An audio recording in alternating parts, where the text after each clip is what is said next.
Yo, what up, people? My name is Lewis Lee, and we are playing in traffic tonight. My man Terry next door. Yeah. What's up, everyone? What's up, everybody in the chat room? We're waiting on Ron to get in. Ron Capps. He's the man with the high-speed vehicle. Man with the high-speed plan. Yeah. You know? Yeah. So as soon as he gets in, we'll get him in. My man, so what's good, Terry? With the Nelson Gill, Jim LaSalle, everyone mean Papa Squirrel up in the house. You know, what's happening, fellas? Yeah, we got the crew. Yeah. Keith. So, anything good this week happen? No, same old, you know, what's it called? Like I said, got my truck back. I'm excited about that. Chassis John's in the house. What's up? Got the truck back looking all kinds of slick. So what did you do to it? Well, thank you again for hooking me up with that hood, man. That really, I mean, that was on point. And I got the hood painted. And you know, when they blend the hood, or to make it match, they had to paint the fenders over, and then they blend the door. Mm-hmm. So basically, I got my bumpers painted because I figured, why stop there? You know, why stop there? Yeah. So get the bumpers painted, all the parts that need to be painted, got taken care of. You'll be seeing videos out of them soon. And we did some modifications to the hood because those Trailblazers are notorious for it to heat up because there's no way for the heat to escape. Right, so, right. I got that cowl hood now. There's an opening in the back for the cold air induction. So what I did was I just carved, I think it was 6 holes, so the air can just go right out through where the cold air would be. And, yeah, that's a good idea. It looks slick. It looks slick, and you could feel the hot air just like if you stop the car, like you park in the car, you can just feel the hot air coming out of there. So that was a good move. And it also alleviates the pressure. So when you're going fast, because they recommend that on these aftermarket hoods that you put hood pins. Mm-hmm. Because they don't want the hood to fly off at if you're going fast. And with those holes, the air just goes right out. So, there's really not that much pressure that would be built up if those holes weren't there, Right. So, and besides, I don't want to put hood pins because you get hood pins, you get those stress cracks and the fiberglass. I didn't want to deal with that. Mm-hmm. That was a good idea. No, I see Nora out there. Hello, Nora. How you doing, girl? I see you. Nora's in the house. Nora's in the house. Who else is in the house? Like I said, me and Papa Squirrel. See Chassis John. Want my aunt from wow. Okay. Keith is in the house. Got a whole bunch of people up in here. Yeah. Let me wait a minute. I'm trying to go again. Hold on, he's hold on. Yes, you can.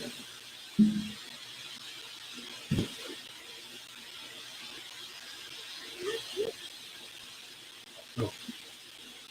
Wait a minute. Keep going. I'm gonna jump off her.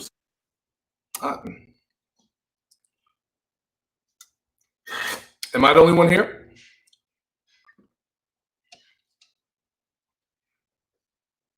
Wow, look at that. Well, ladies and gentlemen, when I get off from playing the drums or a hard day's work, working on the car, whatever, I like to cool myself down with some Pure Leaf. That's right. Not just any Pure Leaf. It's the raspberry chamomile. It refreshes, but not puts you to sleep. So when you're thinking some liquid refreshment, try Pure Leaf Elixir. It's the tops. Oh man, let's see. Made for wow, you guys are funny. You see? Yeah, I'm a nut, Keith, man. Yeah, I got some problems, especially when you put me in a spot where I don't know what the guest is. Lewis Lee took off. So it's the Coverman Show. What's up? Ask me anything. Go ahead. Let's ask us questions. Let's see. We're gonna blow this up. Hold on a sec. Woo! So let me know how you got play a tune. I would, but the kid is upstairs asleep. And I'm sure he's gonna call me up in a little bit when he wakes up to help me read him a bedtime story. But I would jam. I should play a tune. Yeah, he's asleep. I can't wake him up. I love that. I can't wake him up. So let me ask you something. I want to hear, how many of you guys are pretty much bummed about SEMA? Because I know I am. I really wanted to happen because I had some stuff taking shape. I was going to do a serious video. Actually, we were going to do a video on people that come to plane in traffic. Need a picture of that Trailblazer? 1 sec. I just picked it up today. Hold on a sec. Let's see.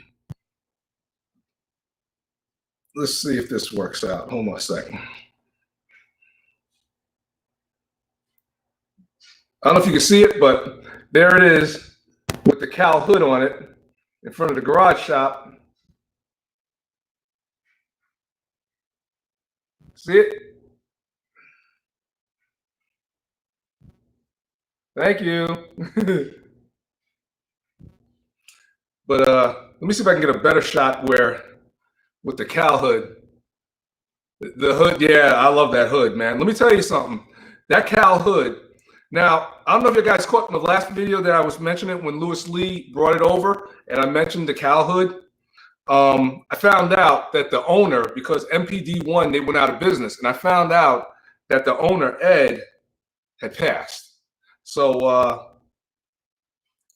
that's coming soon. The burnout's coming soon. Boss Hog. Compliments Torque Converter. Yes, it's coming soon. It's coming soon. We would yeah. I don't know, Mike. You would have to come back. You would have to come back around, man. You would have to come hang out with me, man. You would have to be on. But yeah, I was just telling them about what happened when I mentioned the cowl hood, the owner. When I said that I didn't know why the company went out of business. The man passed. The owner, Ed, he passed. Wow. Yeah. Hey, we got my man Ron in the house. Ron's in the house. Can you hear me? Yes, sir. Yeah, good. Nice. What's Cool. going on? Man, that was harder than I thought it was going to be. Sorry. No, it's the system. Sometimes I can't get on. Not your end, on my end. I was going to do the phone, and then I thought I'm going to get fancy and go out in the garage, and then I couldn't get my tablet up and running. But how are you, man? Oh, great. I see you firing up the racetrack. Yeah, it's been nice.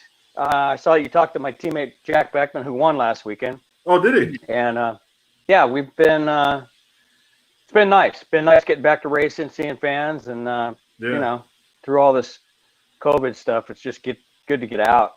Right. So listen, we're live on YouTube as well, and we have people in the chat room over here. So if you could tell everybody who you are and where you're from and what you do. Well, my name's Ron Capps. I'm a professional drag racer. I drive the Napa Auto Parts Nitro Funny Car. I met Lewis the first time up in Canada, right? Yeah, I think we were up in Canada, World of Wheels. Yep. And you know, we race at NHRA circuit. So my teammate Jack Beckman, who you've talked to before on here, he's been my teammate, I think, 7 or 8 years. We drive for Don Schumacher Racing. Ooh. And getting to race for a living is pretty cool. Yeah, he's a good dude, Jack. I met him a couple years ago back at SEMA, and I didn't know who he was. We were just hanging out, us and Lou and, you know, the crew. And, yeah, he's a good dude. Yeah, he is. Yep. So you get how many races have you been in this year so far? It's been cut back, right?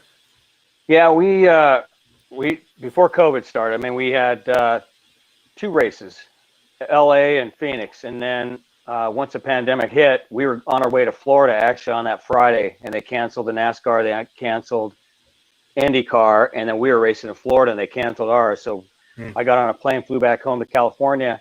And so that was it for our season until July. Late July, we raced, July and August, we raced 3 races in Indianapolis, which is a track that's owned by NHRA. And we got to win one of those a few weeks back. And then they just announced our remaining schedule for NHRA, which will be coming up in Florida, the one that got canceled I was telling you about. And then we got 2 in Texas, and then we end the season in Vegas in October. So that'll be it. That'd be nice run. So yeah. What kind of car are you running? It's a Dodge Charger bodied 11,000 horsepower Nitro Funny Car. 0 to Well, we went 339 miles per hour last year in Pennsylvania, and that was a record, track record. We generally go 300 miles per hour in less than a quarter mile. So we used to go quarter mile drag racing, and they had a fellow driver killed about 10 years ago, so they shortened the track to 1,000 feet. So they cut off 320 feet off the end of the quarter mile and shortened it. But before long, these crew chiefs, they're like, mad scientists. They had these race cars already going 320 plus. And now on a good run like last weekend, we went 330, and you do that in about 3.8 seconds. So you're literally catapulted 0 to 330 miles per hour in 3.8 seconds. So it's a pretty insane ride. A lot going on. It's insane noise, stuff flying around. It's like the world's flying apart for 3.8 seconds, basically. And Wow. so, I got this right. So 3.8 seconds, and then you had to shut it down to 0. So all in 10 seconds? Well, you got a button on the steering wheel. It's got 2 parachutes that deploy out the back. When we were kids, right? You played with the little Hot Wheels, and they had the little parachutes that could come out. So I hit a button when I'm about 2 football fields before the finish line, because by the time I hit that button, I've already traveled so much ground. Right. That spring comes out, pulls the parachutes out, and on a run, when I hit the gas from a standing stop, it's about 5.5 or 6 Gs. So it's more than anything on the planet Earth other than a fighter pilot, what we go through as far as the G-forces. When I hit the parachutes, it's negative 8 Gs. So that's all going on top of the 11,000 horsepower, and you're trying to handle this race car that's all over the place. When those parachutes hit, it tries to throw you literally out the front of the car, but obviously you're strapped in by 11 straps. So it's a pretty insane 3.8 seconds. Yeah, man, I bet. I take my hat off to you guys, man. You guys. Yeah, that's a whole different boat. Hey, Ron, this is Ray. He's our affiliate radio station, Motormouth Radio. How are you, Ron? Nice to meet you. Good, man. Good to meet you. Yes. And we usually pass our guest on to his show. He does it every Sunday morning at 12 o'clock. So you're going to end up over there at his spot. Nice. I feel like I'm on the Brady Bunch here, man. I'm like, Yeah.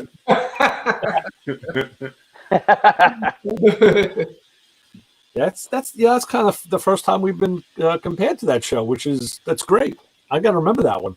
we only got 4 squares here. We need a few more squares, but a few more squares, and Well, we got the people. Yeah, we got the people. We got the jokers. oh, you got fans already right now. I can see all your questions. You got some pretty well-informed race fans. Good questions there. No. Yeah, our trailer guy just asked over there about our trailer caught fire this season. Before the season even started, the guys were driving out from Indianapolis, and the whole rig caught on fire in Texas and burned most of our equipment before the season even started. So, yeah, we were a little behind the 8 ball when we got to the first race, but got a good team. They put everything back together, and it still stunk like smoke, like things do after it burns like that. But, yeah, it was good to get back in the race car. So tell the fans how you like to travel in the truck between races. Yeah. Well, I used to. Actually, I was a full-time crew member before I drove, so I actually had a license to drive the 18-wheeler, which was pretty fun. I mean, if you've ever driven one of those, I mean, you bang 12 gears or 14 gears, and it's fun to drive those things. Yeah. But nowadays, I live in California. The team's based out of Indy, so I do a lot of driving when I land, but most of the time we fly to each race. So born and raised in California, most of the races are out in the Midwest and the East Coast, and it starts the season in LA and it ends the season in LA. So we're always on the West Coast, the beginning of the season and end of the season, but nice. A lot of travel. Yeah. I was going to try to catch you here at Norwalk. I'm in Ohio, so I was going to try to catch you here, but man, this COVID, man, really got us all messed up. It killed everything, man. There's no FEMA. Now I heard that Pri is canceled. Did they really? Yeah, we were at the race last week, and we were talking about Pri because they hadn't yet canceled it. And like you said, SEMA's been canceled and a lot of the big stuff, but we were kind of holding on to hope. I mean, it's not till December, so maybe it'll happen. Who knows? Yeah. But they did cancel it, you said? Or just rumors? I heard it from someone.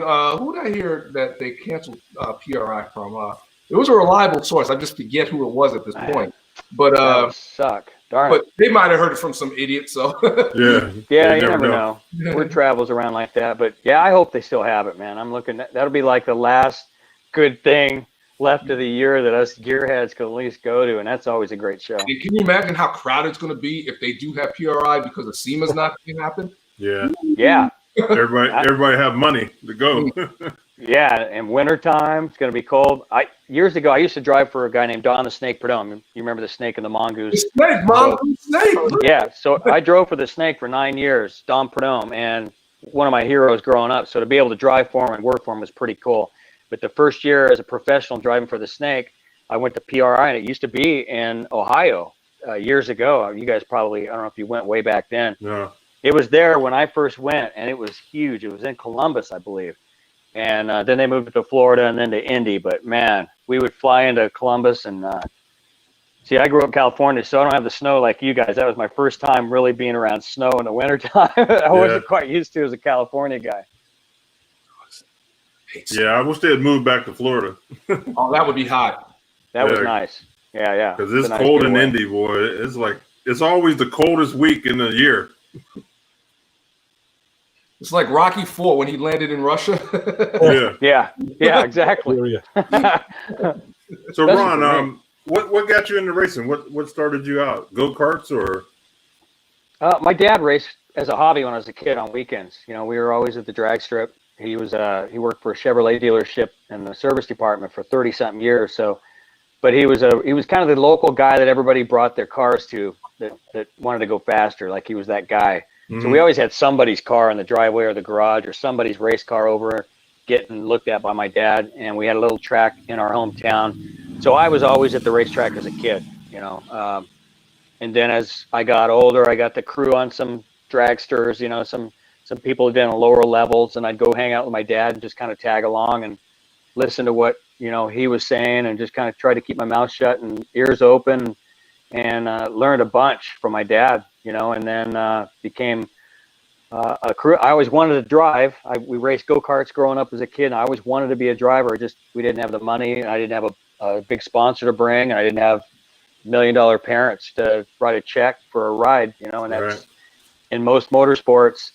A majority of that is guys that could come in and take rides because they've got $1 million, you know, I say $1 million, now it's multi-million, but, you know, rides are bought and a lot. And so I didn't have that access. So I just decided I was going to, you know, work on the car the best I could, learn what I could about the race car. And if I ever got a shot, just a chance to get in the cockpit and get my license, that maybe somebody would see something in me that I would already know about the car mechanically, and it put me ahead of some of these guys that just brought money. And lo and behold, there was a guy that owned a race car out of Montana, a dragster, and he took a liking to me and knew I wanted to drive and put me in his car. And the car went quicker than it ever went when I drove it on my license run. And so then he made me full-time in his dragster and kind of progressed from there. And then Don Prudhomme was watching me, you know, as I kind of progressed that first couple of years as a rookie. And next thing I know, I got a phone call from the Snake, and wow, the rest is kind of history for me.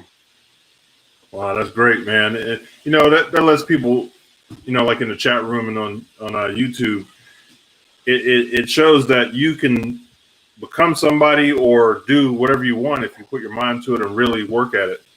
A lot of people, man, just don't realize that. They think, you know, everybody's just rich or, you know, lucky. It ain't luck. I mean, you work.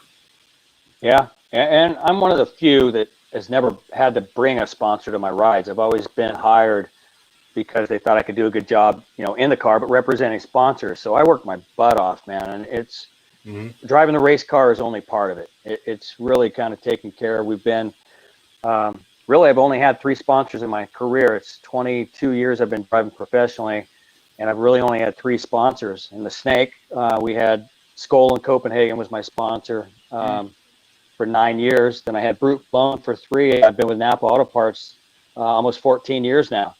So getting a sponsor is hard. Keeping it is twice as hard. So it's just it's been a lot of work, man. Waking up every morning and just trying to figure out new ways to be better at what I do. And you know, like I said, the race car driving part is kind of the bonus. That's the reward. Kind of doing that other stuff. Traveling reward. You're right. Yep. So going that fast in your race car, what do you drive personally? I'm pretty mellow nowadays. I mean, as a kid growing up, I had a pretty fast street car and stuff, but I've got a little street rod. It's actually sitting right, I'm in the garage right now, but I got a 31 Ford Coupe that I had a friend that builds them for a living, Roy Brizio. He's kind of a famous street rod builder. Yeah. And it's a car I started building with my dad, actually. It's an all steel bodied 31 Coupe, and I learned to weld on it. And I moved away after high school and it sat. And then I got to be friends with this guy that builds Reggie Jackson's cars, Eric Clapton. He builds Cars of the Stars. And we started talking over beers one time. He's like, hey, man, just send that car and the frame, all that up here, and just send me some money. And when we run out of money, I'll stop working. And then when you get more money, send some more money. And lo and behold, like 8 or 9 years later, the car was done. It was pretty cool. So that's kind of my hot rod. I get out once in a while, and then believe it or not, in the driveway is just a 300 Chrysler 300 with a Hemi in it, being sponsored by Dodge for 17 years now. Try to keep it in the family, keep the Hemi in the driveway. Oh, that's nice. Yeah. How do you have that A-bone decked out for the powertrain, Ron? I had it's got a ZZ4 crate motor that Chevy had. I was driving for Don Perdone back then, and we were sponsored by Chevy back then, and the guy in charge at GM, Herb Fischel, gave me the motor for beating John Force, who was our rivalry in funny car, and so he gave me that, and then Art Whipple, who's a friend, put a Whipple charger on it. Nice. And so they did a whole dyno, I think, in Carcraft magazine back then, and shipped the whole thing up to the street rod builder. And he called me one day. I forgot about it, and he said, "Hey, there's a crate that showed up. It's got a ZZ4 crate motor, and your name's on it." And I went, "Oh my God, I forgot about that." So little things like here, I'd hit up people for tires with Goodyear, and just little things to, try to say, if I didn't have the money to spend like Reggie Jackson or Eric Clapton or any of these guys that have a car built. So, but it's kind of cool. It's got a lot of history. It's an all steel body, and it's something my dad and I worked on as a kid. So it's kind of cool to have both sides, a really nice street rod, but it's also got a lot of history with me and my dad. Mm-hmm. Yeah, that's nice. I love the like 32 Vicky, that era cars. That's on my list one day. That's a whole nother animal. I mean, using typical dual wishbone suspension and all the typical street rod stuff in that car. Yeah, well, originally it had the old stuff, and we were going to put it together like an old, just a hot rod, like a rat rod type of cheap thing, because we didn't have a whole lot of money. But I hit up Strange Engineering for a rear end. It's all done right. I mean, it's a car that's as nice as any street rod you'd see. But Roy builds them to drive them. That's the difference. When he builds one, he doesn't want a guy put it in his garage or put it in car shows. He builds them to run these long rod runs. So it's really cool. It's got really the best underneath it, and I needed that. I told him I want two things. I want really three, but I want a big motor in it, supercharged motor, which I have, and then I want everything as strong as it could be, no weak links, and then I want a good stereo on it, and I got all that. So nice. It hauls that. When I get on it, it's as scary as my funny car. I mean, the thing weighs 1,200 pounds, and they dynoed it. I think it's at like 890 horsepower, and it's got like 900 foot-pounds of torque, which is way too much for that weight. Yeah. But it gets your attention when I get on it, so I try not to do that too often. Yeah, that breaks the index bank right off the bat. Power to weight. Yeah. Power to weight ratio makes my wife giggle when I get on it. Yeah, I bet. You married the right woman then. Yep. Roy Brizio, that's what I was telling you about Nelson. He got that Roy Brizio 37. Does he? Yeah. Yeah, Roy builds nice stuff, man. Wow, really nice stuff. Good dude, but I mean, you go into his shop and Jeff Beck, the guitarist, like I said, Reggie Jackson's hanging out in there. I mean, I've walked in there and seen, whether it's athletes or rock stars, and Neil Young was in there last time. He's in South San Francisco, so nice, very nice. That's the Roy Brizio. My buddy Nelson, he has that. He picked it up. It was just sitting there. Very cool. The Roy Brizio 37 ZR1. Nice. And, he picked it up. I like the color. It's a beautiful champagne. Oh my God, it's gorgeous. It's gorgeous. Beautiful car. One year I was at SEMA, and I seen Reggie Jackson, so I stopped and I was talking to him for a couple seconds, but then some groupies came over, man, just ruined it. He shut down, man. He just took off. I was like, oh man, I didn't get to really talk to him like I wanted to. That happens, Lewis. I've heard that story more times. When your groupies show up, everybody else just leaves. Yeah, I kind of felt bad for him because he was. I know. Hey, don't feel he was that real bad. relaxed. Yeah. Don't feel that bad. Yeah. Well, see, I don't know that side of it. You would know, I've only heard stories, Yeah. So, Ron, what was that hot streetcar you had back in the day? What's that? What was that hot streetcar that you had back in the day that you mentioned? Had a couple. My first car, I got asked this in an interview the other day because I really kind of, not that I was lying this whole time, but the first real car I had was a 68 SS Chevelle. And it was an SS 396. It was a friend of my mom and dad's, and it was all stock, but it was an SS 396. And of course, then after that, I yanked the motor out. We put a motor that a friend of my dad's had built for his dragster. So I had a pretty fast streetcar when we put that in. First, Dragster engine. yeah. I built it for a buddy, and he wrecked it getting onto a freeway. So then I had to rebuild it again. But it was a fast car, of course, heavy, being a Chevelle. But the first car I really had, believe it or not, was a 63 Corvair Stingray turbocharged. Remember they had the turbocharged one? Oh, yeah. I had one of those. I knew you were going to say that. But it was the coolest car in the world. Wow. And so that was actually my first car. When I did this interview the other day, I was about to say Chevelle again. I go, what? Actually, I had this car. But looking back, it was like the dorkiest looking car, but I loved that thing. That was my first car too. And was it really? Yeah, my dad bought it for me. This is before I could drive or anything. He bought it, and then so it didn't run, so we never got it running. But as soon as you said that, I knew you were going to say Corvair for some reason. It had that flat six, but this one was turbocharged. I mean, they had a few models, and this was I think they called it a Spider. Spider. Yeah, Spider. Exactly. So much fun. I'd go out racing Porsches and stuff, man. It was a blast. Yeah, you got the engine in the back and everything. Yeah, that thing moved out.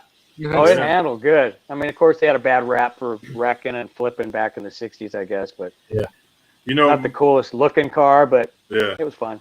I was cooler back in the late 60s. They started looking really good. Yeah, the hard tops had that kind of like that little like a Porsche a little bit. Very nice. Yeah. Yeah. Something more nice. Matter of fact, OPGI are making parts for them now. Wow. Are they? Yeah, they got a whole line of parts for them. Yep. Nice. So I don't think I could fit in one now. Cool to get one and bring back a lot of memories, that's for sure. Yeah. I may have lost my virginity in that car. I don't know. It's a little small. I don't know. I had a big back seat. That's all I remember. Yeah, you got to remember those cars. They were, because I actually last summer I sat in a 63 Corvette. I thought I would have to shoehorn myself in. There was a lot of room in that car. Yeah. Those old cars, they were roomy. I mean, that 63 Corvette. I mean, I wasn't like this. Now, when I had a 70 Corvette, I was like this. I had to sell the thing. But for the 63 Corvette, I sat right up in there, closed the door and everything. I was like, this is nice. So I was imagining it was the same thing, Yep. Wow. Yeah, that's So when's your next race, Ron? We go to Gainesville, Florida, 2 weeks from now. And which will be interesting. Usually we race there in March. It's called the Gator Nationals. It's one of our big four races. It's a huge race in March when we're there. But of course, that's when I was telling you, I was on the way there for our race called the Gator Nationals, and the COVID started that Friday, so I had to turn around and fly home. But we're there in March. If you can imagine, we're in Gator country, right? I mean, it's Florida Gators. It's also tournament time because it's early March, and you're in a college town. It's insane. I mean, it's packed to the gills. Huge race, huge event. But now we're making up that race, and we're going back in the month of October. So. Or actually September. So it's going to be a little bit different. We're not really sure. As everything in 2020 has been, it's kind of going to be strange. But we've never gone back to that racetrack this late in the year. So the conditions are going to be cooler than they usually are in March. March, it's just starting to kind of get warm. It's humid. And March Madness is going on. And so it's going to be a little strange going back to that little town and racing in September. But looking forward to getting back there. I wonder if they're going to have cardboard cutouts of people in the stands. Yeah, I know. Well, think with our sport, it's funny you say that. You know, they canceled the Indy 500 for fans, right? Our last 3 races have been in Indianapolis, and the president of NHRA said we're not going to race if we can't have some fans. So we waited until Indiana was allowing. So we had 25% fans those first 3 races in Indy back last month in August. Mm-hmm. Last weekend's race in Indy was 50% capacity in Indiana. So things are starting to loosen up a little bit with with each state. Yeah. And it was pretty packed, 50%. I was amazed at how many people came out. So they're saying that part of Florida, we might be able to have 25 to 50% fans, but there will be fans. There'll be at least 25%, and I think it'll be 50 by then. So that's the unique thing about what our sport, that we weren't going to have it with no fans. There's just no way they were going to do that. So, but it's funny to do a burnout, and look up in the grandstands and usually seeing 100,000 people packed, and you see them all social distancing out, and it looks kind of sparse. But in today's world right now, man, it's just good to see fans. You know what I mean? Yeah. Well, know that they want to be there. It's just that they can't. They won't allow. Yeah. I'll tell you what, it shows you how we take stuff for granted. I mean, a lot of stuff, man, got taken away. Yep. Like right before I logged on, man, NFL's on. How cool is that football back, man? It was so nice, exciting to get some sports back, and now all of a sudden we got everything going on. You know what I mean? Like this weekend, for me anyway, Motorhead, it's like NASCAR. You got Formula One's racing. We got football back, NBA playoffs, and now MLB is playing playoffs. It's insane. We went from hardly anything to now, man. It's going to be a great weekend of sports. Yeah. We got the Islanders knocking on the Stanley Cup. Uh-oh. Hockey. I don't follow hockey that much. My brother lives in Vegas. He's a big Vegas fan, of course.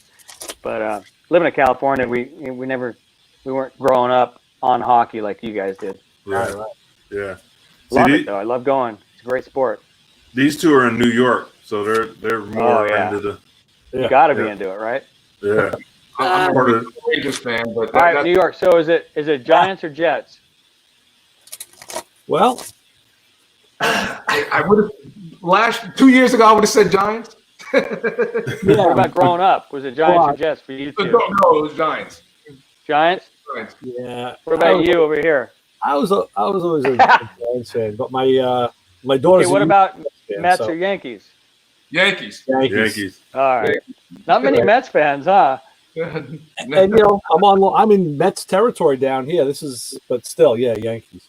I'm upstate a little bit, so I'm about maybe like an hour away from Ray. So I'm a Yankee guy. I'm like maybe a half hour from 2 hours. Well, I'm about 40 minutes from the Bronx. So yeah, you're closer to Yankee Stadium than I am. Oh yes. See, I did some work for the Yankees, so I had to go with the Yankees because they're my peoples. Good. Yeah. Stick to your guns. Yeah. They help pay for a truck. There you go. All right, Ron, I got a question for you.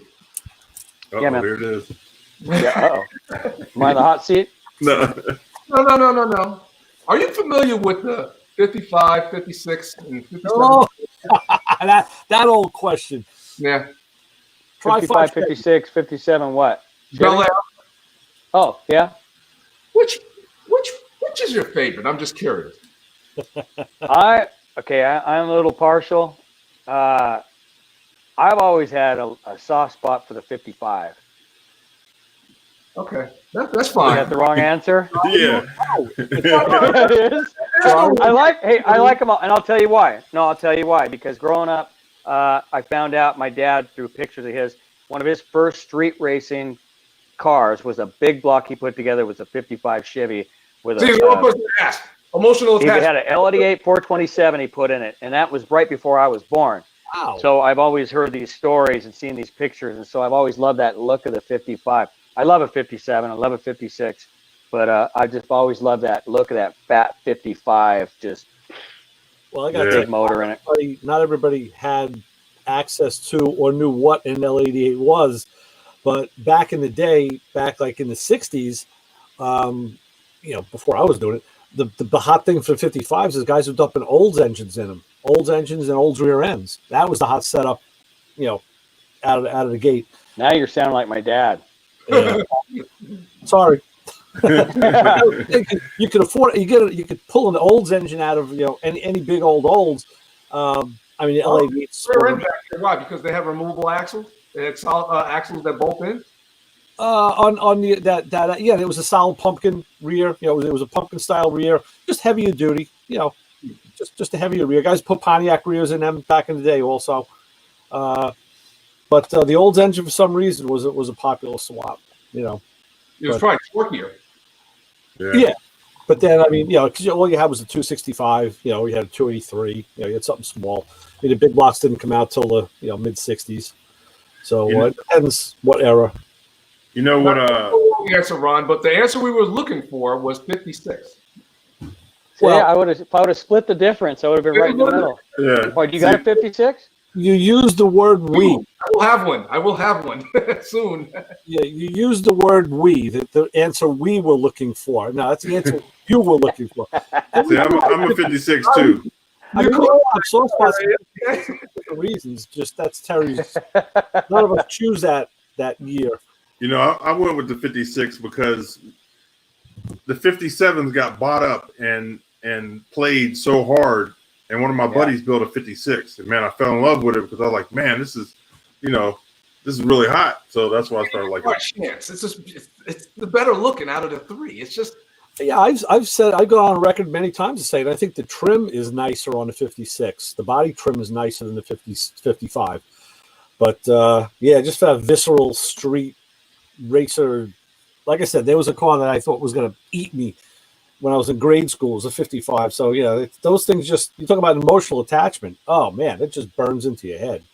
He's going to eat you. You can't switch. I would love to have my hands on a Nomad. This don't. Yeah, hard to get. Yeah, me too.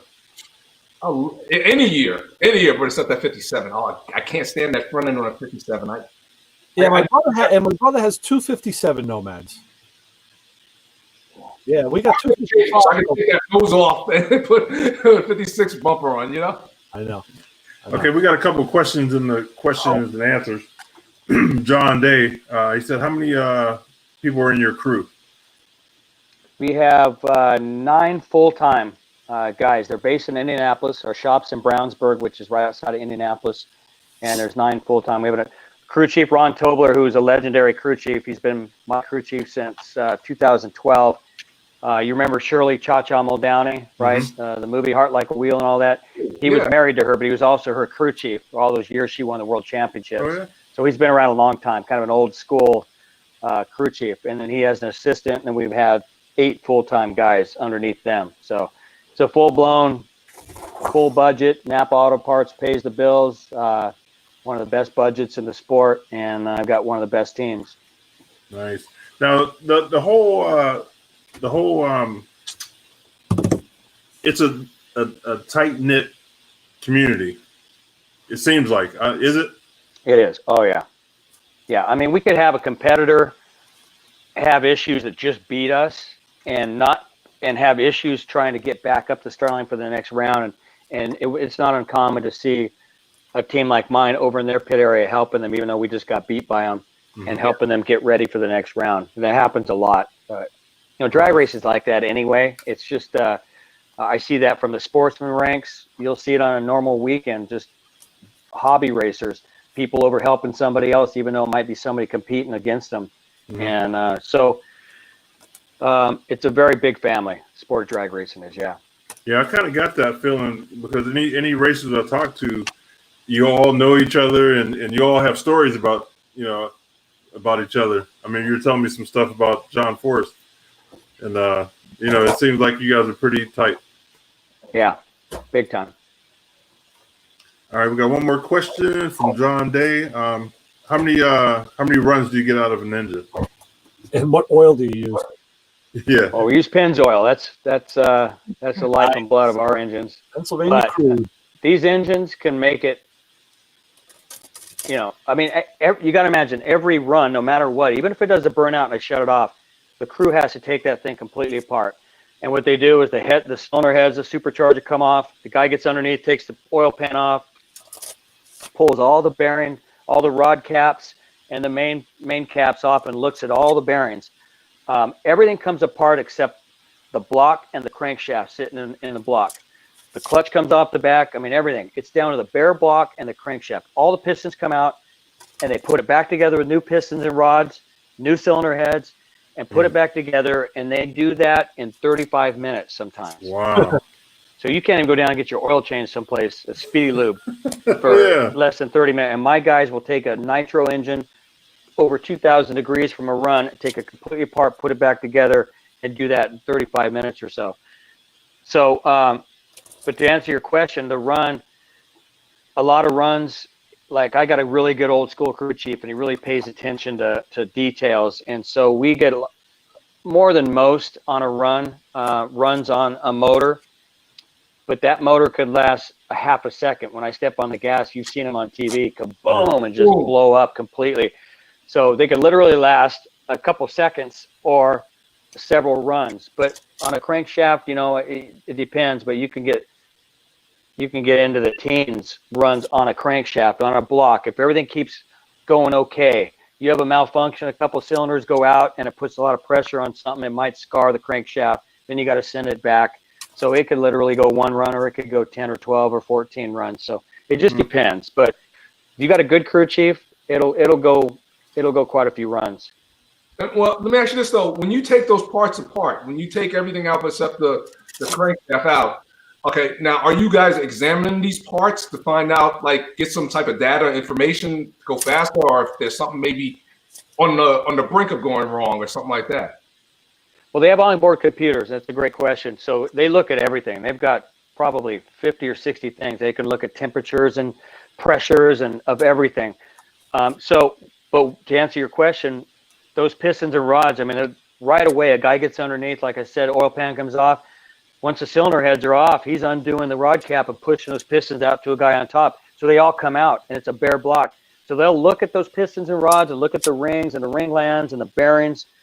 But a new rack, we call it a rack, a new rack of rods and pistons is ready, and it's sitting there, and boom, it goes right back in right away. Once everything's done and they put that engine together with the new pistons and rods and new cylinder heads on it, then they look at what just came off of it. They'll go in the trailer and look and see the valves look like. Did it beat up the valve springs? Did the bearing, the rod cap look okay? The rod bearings look okay? So they'll look at what just came out, but right away it gets everything brand new shoved in the inside of that engine. So, but the good thing about having a budget with Napa and Dodge is we have a lot of parts. We've got probably 6 or 7 spare engines ready to run. I mean, complete. And not a lot of teams can have that or say that. So, we've got a lot of arsenal, a lot of good tools, and a lot of good parts. So, to answer your question, they do. They look at everything. And really, the crew chief, the older school kind of crew chief like that, I mean, he analyzes everything. He looks at the spark plugs and analyzes the bearings and, kind of old school stuff, where a lot of the newer, younger guys seem to pay more attention to the computer and what it says on his computer and what the car did. So, so kind of a different way of looking at things. Now, what do they do with the old parts? Do the guys take them home and build their cars at home? If it looks okay, they'll just kind of go through it and clean it up. Sometimes it goes in a trash. Sometimes it gets sold to some of these lower budget teams. We have some teams that are out there running on a shoestring budget and don't have big sponsors. So our team owner will sell a discounted price to maybe some pistons that maybe have 1 or 2 runs on them, where we have a good budget that we don't need to put that many runs on a piston or crankshaft tires or whatever it might be. We've heard the rumors that there may be a little bit of superstition in racing, and it's possible, I guess. And I always wondered, when you pull an engine apart like that between runs, and you rebuild it, and then you look at those parts and say, hey, you know what, this stuff looked pretty good. Is there ever a thought, or how much of a thought is there, that maybe this was the combination of parts that was going to give us the best DT or best mile an hour? And you'll never know, because now it's all apart. One thing you learn with a nitro engine is you never get attached to your parts. Because they can be ruined in a heartbeat. That's what nitromethane does. It's very hard on parts. It's rocket fuel. It's very difficult to. It's basically a bomb that's somehow managed by these crew chiefs. So there are some parts there. You hit on a point that certain things like superchargers, yes, that's a case. Pistons, rods, things like that, you don't get too attached to. Superchargers, a good injector, a good clutch pack, things like that, a crew chief really likes to hang on to because he knows what it's like. So, yeah, you are right. There's a lot of things that are important in a tune-up that, like a fuel pump, supercharger, things like that, that the crew chief really kind of depends on, and it might be his lucky thing. Right. Mm-hmm. Yeah, because it's all about combination. You never know. Some stuff is magical, and other stuff is disastrous. You just absolutely. It's almost like you put the parts together and they blow up. Yeah, it's like that's scary nonsense, man. To see that engine blow up, and you're just like, what? You know. Oh, I see it because it's in my lap. Like literally, that engine's a foot and a half in front of me. So I'm definitely the first one to know when it blows up. It is right, inches from my feet. I mean, so there's no warning. We have some friends who are old school front engine rail drivers, and then you watch that old footage of just the something letting go and hot oil just spraying back on their visor, and like that oil is hot, and these guys didn't have the great safety equipment that you have now. Yeah, that's true. That's crazy stuff. Yeah, we're protected pretty good now. I mean, it's things like that happen. We get oil and things like that thrown at us, and we got the best safety equipment. Fastest motorsports in the world with NHRA, but it's also, I believe, the safest, which is it's hard to say those two things in the same sentence. You know what I mean? Well, yeah. All you got to do is watch an event, and when you do see a misfortune of an accident or an explosion, 9 out of 10 times the driver's walking out, or he's able to, he's still alive. Yeah. The statistics are there, and it's great. Yep. I agree. Companies like Hearst and all that were diced. They were there in the forefront and just pioneered it, and made great businesses for themselves, but really saved a lot of lives. Yeah. Wow. Yeah. We had a racer on. He races Lamborghini factory cars. Young guy, Brian. What's his last name? Brian. I forget his last name. No, Corey Lewis. That's his name, Corey Lewis. Oh yeah. And he was telling us how much is on his steering wheel. Just the controls on the steering wheel is all computerized and stuff. So we don't think about that kind of stuff. How technical it can be racing. Yeah, I'm lucky because I got a parachute button on my wheel, and that's it. I got a butterfly steering wheel, so there's just enough for me to hang on to. So they don't even put any gauges. I used to have an oil gauge in my cockpit, and they got rid of that. It's like, I have nothing else to look at. Thank God I don't have to worry about anything. You know what, Ron, man? You put it in perspective before. You said, okay, now it was like 3 point whatever seconds. You're going 300 something miles an hour. Now all this time you got to keep this car straight, and then you hit that parachute. Now this is happening all quick, and when you hit that parachute, hit the first one, then you got to hit the second one, and then once that goes, now that's when the car's going to get all swirly after that parachute, like pretty much catches the car. So you got a lot to think about. I mean, you may not have a lot of gauges and all that, but you're the man.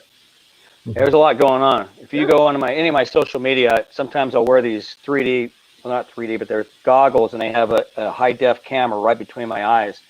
And so I wear them during these runs. You actually are inside my helmet, and you are during one of these runs. And I've posted just about every run. If you go back on my Facebook or Instagram or Twitter, and just go back to races last year, riding along inside this thing. Sometimes I'll go watch it afterwards, even though I was the one wearing them. I'm like, oh my God.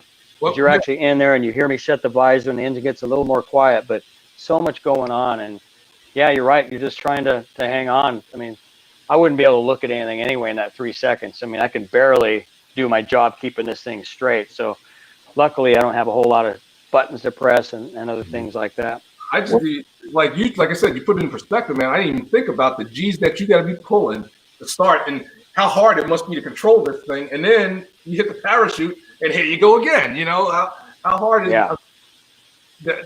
I mean, most people think, I could do this. I could just hit the gas and just take off. No, man. Well, here's another thing. Easy, huh? Here's another thing that we don't think about. Ron was telling us we were out to dinner in Canada, and he was telling us about his eyes. Can you tell everybody about what you have to go through with your eyes? Well, yeah, you know, a lot of big name drivers, Big Daddy Don Garlits, Joe Amato, guys that have been around the sport, with all those G-forces and parachutes hitting, it starts to detach the retina on the back of your eye, and they had to retire because of detached retinas, believe it or not. So I know I got that in my future. I'm sure hopefully by then they can go in and make it an easy surgery, which they can do now. But yeah, that's the one downfall, I guess, of the -6 to 8 Gs when those parachutes hit is, you know, every time that negative pop, and it is a pop, it's, you know, it probably spikes at -10 Gs, but especially if both shoots hit at the same time. But yeah, it's very hard on the eyes. Now, how often do you have to have them checked? Well, I have to have a full flight physical basically for my license every year. So every January, I have to get it done before the next season starts. Mm-hmm. And that entails, you know, like it's a full flight physical. So they go through everything. And then I get my eyes done where they go and they pressure check them and they numb them. And then they do a thing where they got a thing that actually goes and presses on your eyes and checks to see how good you're, believe it or not. It sounds sick. Scary, yeah. And thank God I don't have to look at it. My eyes are all numbed up. But yeah, I get my eyes thoroughly checked every year just to make sure. Because, you know, it's not something you want to surprise to wake up one morning and all of a sudden have big issues like that. Yeah. Yeah, you know, I did have a test like that done by my ophthalmologist. I went through cataracts and second cataracts, and one, you know, I'm in the office and the girl you're working real close with the scope, and you know, they numbed the eyes, and she did her thing, and we were done. And I said, "Let me ask you a question." I said, "Was that machine actually touching my eye?" And she kind of went back and said, "Well," she was, I guess, trying to read me. She was, "Well, no one's ever asked me that before." I'm like, "Well, I'm asking you now, you know, and I want to know." I said, she goes, "Did you feel anything?" I was like, "No, not at all." I said, "You told me you were numbing my eyes, and you did." I said, "I'm just curious. I know you were close. I just want to know how close." And she says, "Yeah, we were. It was actually pressing on your eye to check these pressures and all." I was like, "Cool." Yeah. I wouldn't have known. And, you know, you can't see it because. No, thank God. No, because, I mean, even when I had cataracts removed, you're awake through that surgery. Yeah. And, you know, and like, oh, lasers in your eyes. Like, you know what? It's so close. All you see is a white light. It's like looking into a flashlight. You don't know anything. It's so close. Thank God. I don't want to know what's going on with my eyes. I don't even want to numb it. Do all what you got to do with it. Right. Well, listen, one time I was working on my Lamborghini and I had a piece of rust fall in my eye. If you believe it was a Lamborghini, it was an old raggedy truck. But anyway, I had goggles on too. I don't know how it like still got me. But when I went to the emergency room, they stuck a needle in to get it out, and I'm like, oh my God, she's gonna stick it all the way through my head, and I didn't even feel it. I could see it. I could see it going to my eye, and she pulled it out, and then she was done. I was like, wow, that's crazy. You know, you would think that it was gonna hurt, and you know, but while we're telling eye stories. Just a couple of years ago, when I was going through his cataract stuff, they were the girl was quizzing me and asking me questions about, you know, was I ever hit in the eye? Was I ever having any eye trauma? And I'm like, no. She goes, "Are you sure?" I'm like, "I think I would know." You know, eye trauma, hit in the eye. I'm like, no, I've been punched in the head plenty of times, but you know, I mean, we're talking Three Stooges poking the eye. No, not. I mean, when I was a kid, yeah, but right, exactly. But nothing like she's alluding to. So I go in and see the doctor, and he starts up with the same questions. And I said, "No, why are you asking me that question?" He says, "Well, because I see some scar tissue on the cornea in your left eye." And then it hit me. I was like, yes. It was like my cousin Vinny moment. I'm like, yes, I know what it is. The Lamborghini. No, when I was working in the machine shop many years ago, and I blew off the lathe at night, and then all of a sudden my eye was hurting it. Long story short, went to the eye doctor, and there was a piece of aluminum that got caught under my eyelid. And my mother was great. I was living at home at the time. I was young, and she was great at getting anything out of your eye. She'd take the tissue and just like wet it on her tongue, just the tip of the point of the tissue, and she'd go in and pull like a hair out, and you name it. She'd get anything out of your eye. This one she couldn't see, couldn't do it. I had to go into the hospital. And once they flipped the eyelid back, there was that piece of aluminum. So every time I would blink, it would scrape the cornea. And that's the scar tissue he saw 45 years later or so. I'm like, yeah, that's what it was. Forgot all about that. I gotta ask this: when did you notice that it came out? I mean, did it come out like a couple weeks later, or is it still in there now? No. It was like that day I blew it out, and like that night my eye started hurting. I went to sleep, but the next morning I figured it would go away. I figured whatever it was would come out. My sleep didn't, and that's when I had to drive to we had one hospital that had an eye bank. I had to drive there in a stick shift. My 6-cylinder 3-speed Chevy stick shift. Just had to and I had to hold my eye closed because if I didn't, I would blink and then it would hurt. So I'd hold my eye closed, steer, shift, and I was constantly moving hands to shift and steer and brake.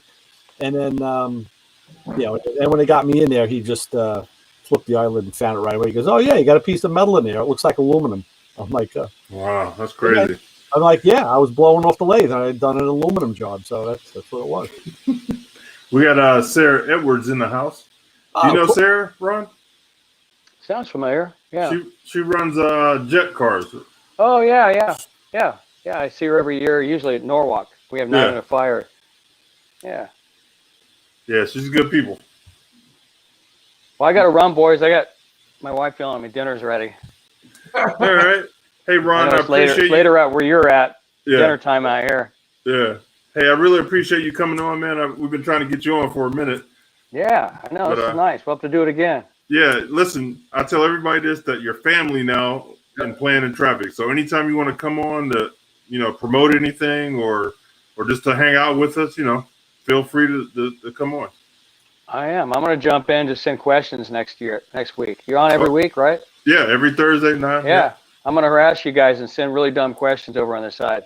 Sounds good. 56 Bel Airs. Yeah. Hey, it was fun, man. I appreciate you guys having me on. Hey, be careful out there on the track, man. And if you're anywhere close, I'll try to come see you. Yeah, you got it. All right, Ron. See you guys. All right, take it easy. See ya. Yeah. Like Ron. Ron's real cool. Yeah, he's a good dude. We hung out up in Canada, man. It was cold up there one year, and it was a whole bunch of us, man. We had a good time. He's a good dude. Too cold.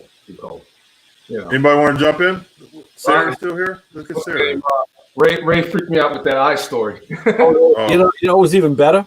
No, I don't hear it. No, this is where it gets good. I was in the waiting room, and I was young at the time, so I guess they forgot about me. And the nurse finally came over and just saw me sitting there. And it's like first thing in the morning, and I'm miserable. And she goes, what's the matter? I said, well, yeah, I got something in my eye. She goes, does your eye hurt? I'm like, yeah, it really does. She goes, oh, well, let me take care. She comes over, puts an eye drop in my eye, and boom, just stopped. I was like, wow, what is that stuff? Yeah, it was like it's like a numbing agent. I'm like, I should have had that 2 hours ago. Yeah, we need that in the toolbox, right? Yeah. They bring me in the room, and I'm sitting in a chair, and it's a dark room, of course, because they're doing the optic stuff. The doc comes in, and he says, I'm going to take a look at your eye. He says, but I have to ask you a question. He goes, this is a teaching hospital. Hey, Sarah. Hi. What up? Whoa. You're echoing. That was Sorry. cool. Yeah. That was, I'm looking at a microphone that has a reverb function on it, and that's what it reminded me of. Like, put the reverb on and cool. Anyway, let's talk to Sarah. She's probably got something better to say. What's going on, Sarah? What's good in your neighborhood? Not much. How about you guys? Just trying to keep it moving. I Just happy hear I you. woke up this morning. Where's the dog? Sleeping. She's passed out. Sarah got a new addition to the family. Beautiful dog. What kind of dog? A German Shepherd. Oh, nice. I don't know why I'm echoing. Do you have more than one window open? Mm-hmm. Yep. Hold on. Better? Yep. There you go. Oh, yeah. Sorry. No, you're good. So what's good in your? I mean, what's happening with you? Are you back on the track, or what are you doing? Just working. As soon as we were kind of able to go back to work, I would say early June. It's just been crazy. I work with an interior designer, and we're in Connecticut, and we have a ton of people moving out of New York City. So we've got crazy deadlines and, places, when COVID hit, some places kind of shut down. So it's just hard to meet some of these deadlines because you can't really get furniture, or appliances are hard to come by. Yeah. So work has been just like in the forefront, super, super busy. So are you really seeing a lot of people moving out of New York? Oh my God. Yeah. It's kind of ironic you say it, Sarah, because my younger daughter, who's still at home, she's an interior design student. She's, doing that, and she works for a local woman who does interior design. Yeah. And she's got like 5 projects going right now. We just found out where we are. Like, we're down on Long Island. The housing market is hot. I mean, It's insanity. People are buying houses sight unseen by us. I want to sell my house. Like, take it, man. Exactly. There's crazy bidding wars. Houses are going for much more than they were listed for, with multiple people interested. It's just insane because, like, right when COVID hit, it was really the rental market just spiked. Like, people who unfortunately just their normal lease was like up and they needed a new space, they were getting totally overrun by New Yorkers just coming in and offering to pay 6 months in advance, or 50% more than they were asking for, just because they wanted to get out of the city so bad. So for us, that's great because it's kind of kept us in business and busy, and everybody keep a job through the whole thing. But it's definitely like, it's crazy because there's deadlines, and again, with like manufacturing and stuff, some things are just like, hard to come by. Appliances right now are like the hardest thing to come by. That's crazy. My son just bought a house and he offered $10,000 more than what they were asking for just to get it. Exactly. Yep. It's crazy. I don't understand. People aren't working, but they're still buying houses. Exactly. So it's been nuts, but it's good. Yeah. Yep. Yeah, that's my house. Terry, you can come my way. You know it. I'm Connecticut. Oh, it's cold. Well, I guess it's cold. I was about to say, you're going like 20 minutes from me, really. Yeah, she's but there's those like frost line things. I mean, I know when I ride my motorcycle, as I go north, there's like points where the temperature just drops like another 10, 15, 20 degrees. Exactly. Even in August, you can feel cool in the morning on a bike when you're going up, and you don't have to go up too far. But the Taconic is my favorite. You come up out of the into the fog, then you go down into the clear, and up into the fog, down into the clear. and the temperature follows you. But Connecticut, too, I've seen the biggest temperature changes in Connecticut. Yeah. You really feel them. Yeah, my co-host Chris is up in Connecticut. Oh, okay, nice. I used to go up the Merritt. Where did I get there? I used to go up the Merritt, and there's this. Are you off the Merritt? Yeah. We're on like exit 35, 36. What is that one tunnel where you like go through the mountain? Oh, that's up like. It's got to be up high. Past like exit 60. I forget where exactly. I think I was going to. Oh man, I forget the name of the town. I don't know. It's like it's beautiful. I mean, but you're like going in this. It's like a big, huge Prudential mountain, and you go like maybe like a couple of football fields long, but it has a nice sound when you have a nice engine, and it's like bright orange with the light. Bright orange, exactly. Is that New Haven? Bill is saying New Haven. Is that? Yeah, I think so. Yeah. Next time I'm up to see Terry, we'll have to run up there and see you. Absolutely. See Sarah, we'll go see get Ray and get Tori. Go get some sushi. Whatever. Just a big old Boss Hog family tour. Yep. I used to go down here as well. I used to run up to Merritt all the time because I used to go to Danbury. I used to go to Marcus. Marcus Dairy? Yeah. That doesn't exist anymore. I know. What exit is? I forget what. I used to take the Merritt to 7. Route 7. Yeah. And then we get off and go. Yeah, then I think it was like exit 3 or 4, something off there. But that's like a Duluth trading now. It's all retail. Because my dad used to ride his Harley up there every Sunday. There's times I'd be up there in the morning with my boys on the bikes, I would ride back to Long Island and throw my family in a minivan and drive them back just for ice cream. Oh my God. I go up there twice in a day. That's awesome. Man, you did it. Yeah, Marcus Dairy was the best. Yeah. Bill Glasio said it was Norwalk, and I guess the tunnel was in New Haven. Yeah. Right. Yeah. Good stuff. It's scary. It's scary at night, though. It was like, ooh. I never been to that tunnel. Well, hey guys, I got to jump off, but you're all welcome to stay on. Yeah. Have an early start. He's calling for Dad to read a book. There you go. Yeah, Sarah, thanks for stopping by. Hey, you're welcome to come anytime. Don't be a stranger. Thank you.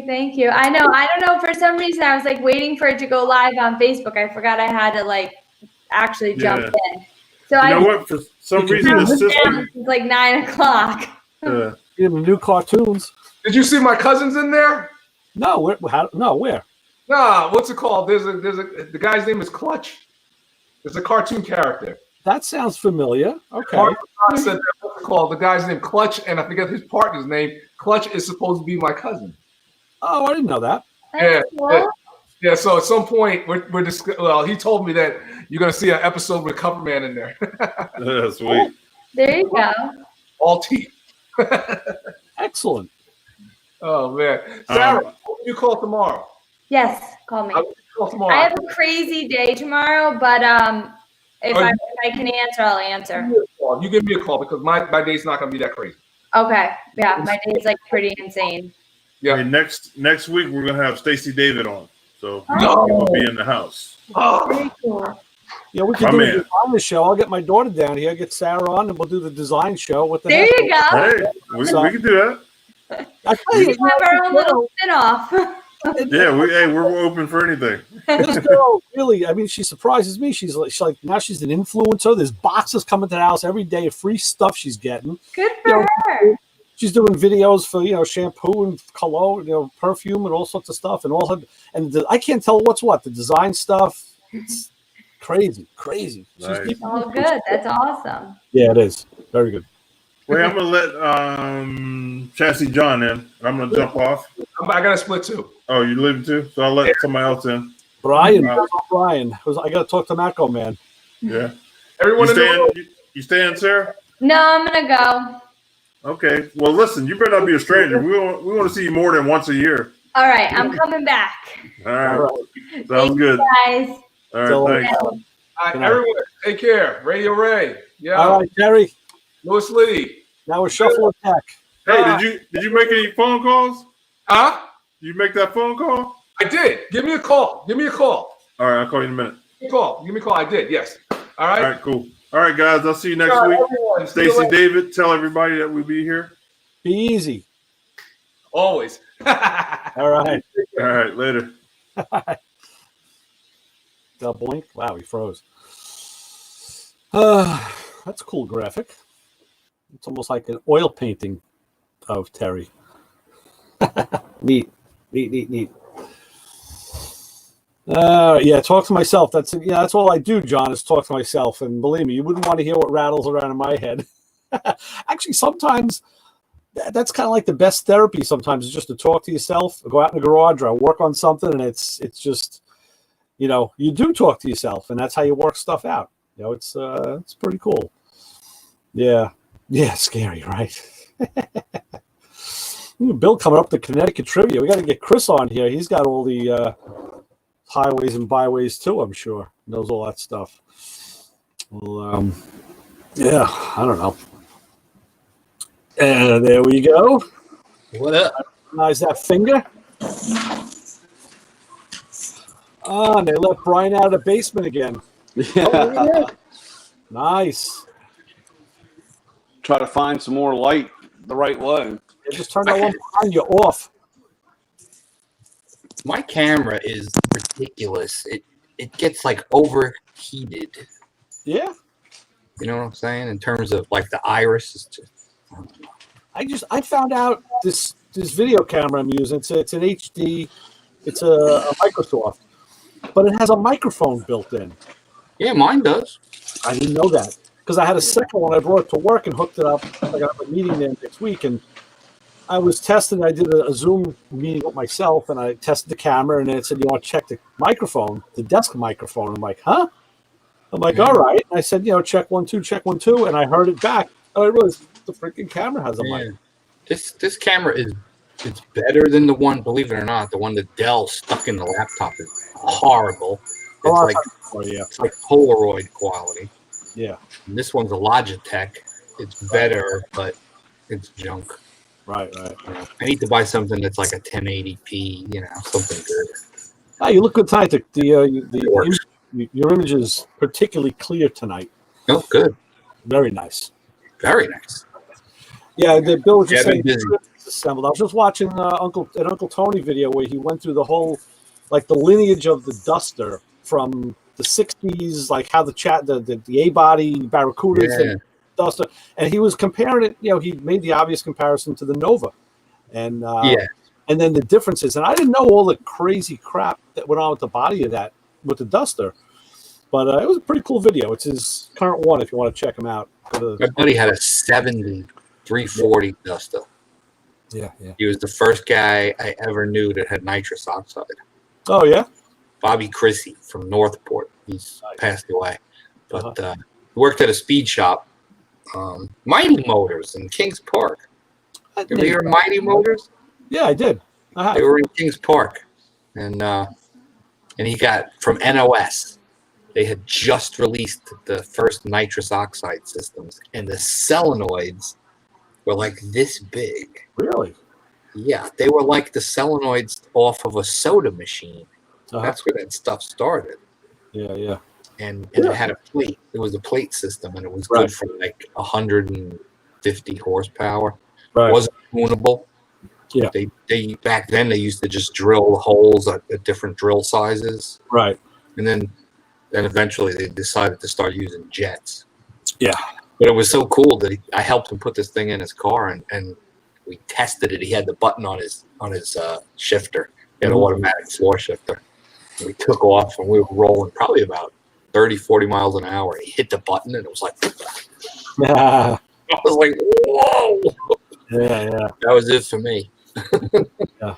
Instant nitrous oxide fan. We got a liquid to gas thing going on in my house too. My daughter just left this for me. Nice.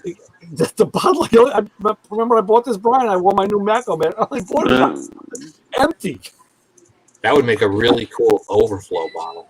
We've been drinking margaritas. That's a big one too, man. This is 1.75, 1 3/4 liters. And that was like her telling me, "Dad, we need more tequila." I'm like, okay, that's awesome. All right. So we've been drinking a lot of margaritas. Actually, no, she did put a gift basket together for my buddy Mike at the shop, and she bought these pouches online. They're sealable pouches. It's like a heavy plastic, and that's what they're using as to-go bags at bars. When you couldn't stay there, so you make the drink in the thing and seal it. And then my other daughter and her actually lettered it, and they lettered each one, put sayings on them, and so I guess a bunch of it went there. I don't know. Very cool. Yeah. That was good to see Caps. It's been a long time. Wow. We used to sponsor him back in 2006, and he came to our tool shows. And see, I had this. See the die cast. Yeah, nice. Yeah.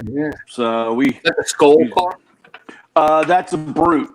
Oh, Brute Force. Yeah, Brute. It was when they went to. Oh yeah. Like the cologne in my bathroom. Yeah. Fabergé. I still wear that. I told Caps it was the wrong. It should have been Old Spice because that's the only reason why we're all here, because of your grandfather wore Old Spice, not Brute. Brute was Fabergé. I used to wear Brute for a while. I said I got a bottle in my bathroom cabinet. I still wear it, and I got a bottle of Old Spice in there too. Yeah, that's why we're all here, because of Old Spice. That was the best. Classics. That was the best advertisement they ever did. Yeah, absolutely. You should have said something, Brian. I could have, I would have jumped off and you should have come on and showed the car and talked with him. Oh, yeah. Well, maybe one day. Come back. I'll see him. They usually, actually, I'm trying to get a whole bunch of parts now from Antron. That's we sponsor Antron Brown and his dragster, 3-time champion. Is your name on that car? Yeah. That's cool. Yep. It's actually, I got that die cast is down in the office, but my name's on the side over by it's on the it would be when you're looking at the driver's side, like about 3/4 of the way down in the side there. How cool. So yeah, that's a really good wrap. All the Matco guys on there. I think that's awesome. Yeah, it's awesome. But what they do is after those runs and they inspect it, if they're not inspected, they send them out to us. So we get, we have all, we get pistons and all kinds of crap from them. And then we have, you can use them to, trade them all, sell them or charity or whatever type stuff. So use them as ashtrays. Yeah, well, some of that stuff is pretty cool. So I don't know about. I have a whole bunch of John Force stuff. Yeah, I have burned piston and rod at Race Rock. Yeah, it was the only thing, and it's got his autograph laser engraved on it. Spent a fortune on that thing. I got a couple of pistons. One of them's got a hole right in the middle of it. I got a rod, and it's a rod out of an exploded motor, so it's loaded with dents. Yeah, it was actually funny because Angel, when she rode a bike for us. Yeah, and Caps was there, and when the 1 year, it was funny. She was signing all his autographs at our tool show. She's a friend of mine. She's a friend of mine. Oh yeah. She's in the same business. Her and her husband own a tropical aquarium store. Oh yeah, no man. And we use the same dealers and stuff, and I met her years and years ago, and I said, you're in the same business as me, so now we're like buds. Oh really? Oh man, it was funny, man, because she was sitting there and she's like, oh, you don't want his on here. I'll sign for him, and so she's signing like his card. It was just so funny, but. Yeah, she's a character. Yeah, she rode down the track. Oh yeah. Yeah, it's a you can't see it's a Billy Lynch exclusive. That's nice. Yeah, Al Segrini was driving it. It had all sorts of marks all over the place. Yeah. But, yeah, it's even cracked. Yeah, Al was driving. It was a brand new car. And I think they told him, listen, just make a soft pass. Let me ask you a question before you finish the story. Yeah. Is that a piston from the fireball he had at Pomona?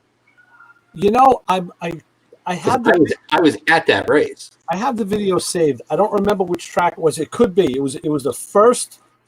Like I said, it was the first shakedown pass on that car, and he didn't make a soft pass. He went for it. And it just grenaded, and the whole car was just a total loss. Yeah, I was at the Winter Nationals. And he basically kicked all the rods out of that thing at around 1,000 feet, and it was a huge trail of fire behind the car. Yeah. And I was literally there watching it happen. And I'm like, very well. It was pretty cool. And we went into the pits, started talking to them after that. Yeah. So it was cool.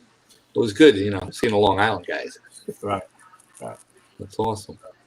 Very neat. Junk. Yeah, well, of course.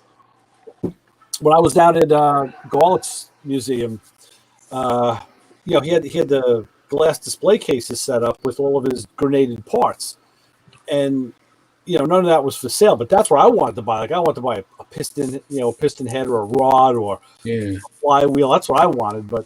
Stuff I got a bunch of stuff from him and from a couple of other racers when I was working for Main Event. I have spark plugs out of his engine. Each one has a tag on it with his signature. Yep. It was cool when I worked the team. We were real friendly with all these guys, so we'd be like, "Oh man, I'd like to have one of those for my shelf." Forrest was like, "Yeah, take it. It's all good." Yeah, they have a pile of that stuff. Bill's asking me a question about the AC. About the lines. Yeah, read that. The lines that they gave you for the Camaro setup were the perfect length if you were doing like a stock deal, but my buddy Rocco, he doesn't want to see the hoses. So I ran the hoses up inside the fender. So I had to get 2 hoses custom made. Now, actually, I'll tell you. But now the new systems that they sell, they've moved that bulkhead from where your heater core hoses used to come in. And that's like where my kit is that I'm using because he bought it a while ago. Now the bulkhead for the heater and the AC replaces the block-off plate for the blower motor. So it's actually in the fender now. Yeah, mine is a whole different deal. My stuff, I took the blower motor off the firewall, and that gets a block-off plate. Right. And all my lines come out of the right side, like back where the torque box would be, inside that between the fender and the actual body of the car. They all come out there, and the heater hoses and the AC hoses. I ran mine through the fender as well, and I have more than enough. I got to cut some off. It was like see, mine was they gave for the kit for the 67. They gave us a block off plate, and then that block off plate had a hole in it, and then there was a second plate, it's a bulkhead plate, which would have your 2 heater hoses and your 2 AC hoses, and it basically comes out in the same place that the heater hoses on a non-AC Camaro would have been. So what they gave me was an aluminum line that was pre-bent that came out of the firewall and ran along the chassis, but I don't have a stock chassis. Right. Same thing with the low pressure line. That was a rubber line. So I eliminated the aluminum high pressure line and the rubber low pressure line, and I went to the local AC guy and I bought a length of number 10 hose, number 6 hose, and then I bought like 220 degree hose ends and a couple of 45s and a 90 to figure out what was going to work. And then I installed everything, marked the hose, cut it to the right length, clocked it, then brought it back to him, and he put it into the compressor to squeeze the fitting on, and that was it. Done. So it's custom. But, and I spoke to the guys at Vintage Air because I was looking for fittings. They were like, yeah, well, all the new stuff that we make now, because Rocco bought this kit like 3-4 years ago. So all the stuff they make now comes out where the blower motor used to be. So it's automatically hidden under the fender. That's like what mine does, yeah. Bill, the AC on those cars, that's on the left side on the Corvette? It's on the right side, right? Because that would make the hoses longer, need to be longer. Maybe that's where they're having the issue. Mm-hmm. Yeah, mine can hardly see them. There's just one hose. You got one coming off the compressor. It goes straight down, literally along the block, and then it goes along the inside of the frame rail and shoots out to the condenser. Did you say the right side, Ray? I was asking if it's on the right or the left. Yeah, it should be. Should be on the right. Should be on the right. The compressor and everything on a 65, 66 is up on front on the right-hand side. Yeah. Then it's sure they'd be shorter. Yeah. Okay. Yeah, it's on the passenger side. Yeah, I got the glove box insert, Bill. I put it in my car. It's only about half, and it reminded me of a little ice cube tray. So I was actually going to print out like an ice cube tray and just glue it in there. So because you can't even put. If you had a pair of wraparound sunglasses, they almost wouldn't. Yeah. Yeah, the one that they give you for the 67. It's like this deep. That's the same one. It must be the same one they give you for every car. Yeah, it's a joke, but I put it in there. Yeah, I was like, I don't need to use that on mine. I put a little flashlight in there, and I put a fuses, whatever. You're not putting much of anything in there. I don't have a glove box that'll open. Yeah, okay. My dashboard that's coming has just got an indentation of a glove box. Right. Yeah. So, totally. How close are you now, John? I ran the wiring up inside the driver's side fender for everything up front. Mhm. So this weekend I need to cut because the harness they give you for the front, it's like 12 feet long. Wow. Which I'm like, wow, I'm gonna wind up with a whole bunch of extra wire that I could use for other projects, you know. So I ran it out of the firewall up inside the fender, so you can't see it, and it's coming down by the driver's side headlight. And I'll start cutting to length, you know, going all the way across to the other headlight and the other turn signal. The horn wire will naturally go to where the horns bolt onto the hood latch.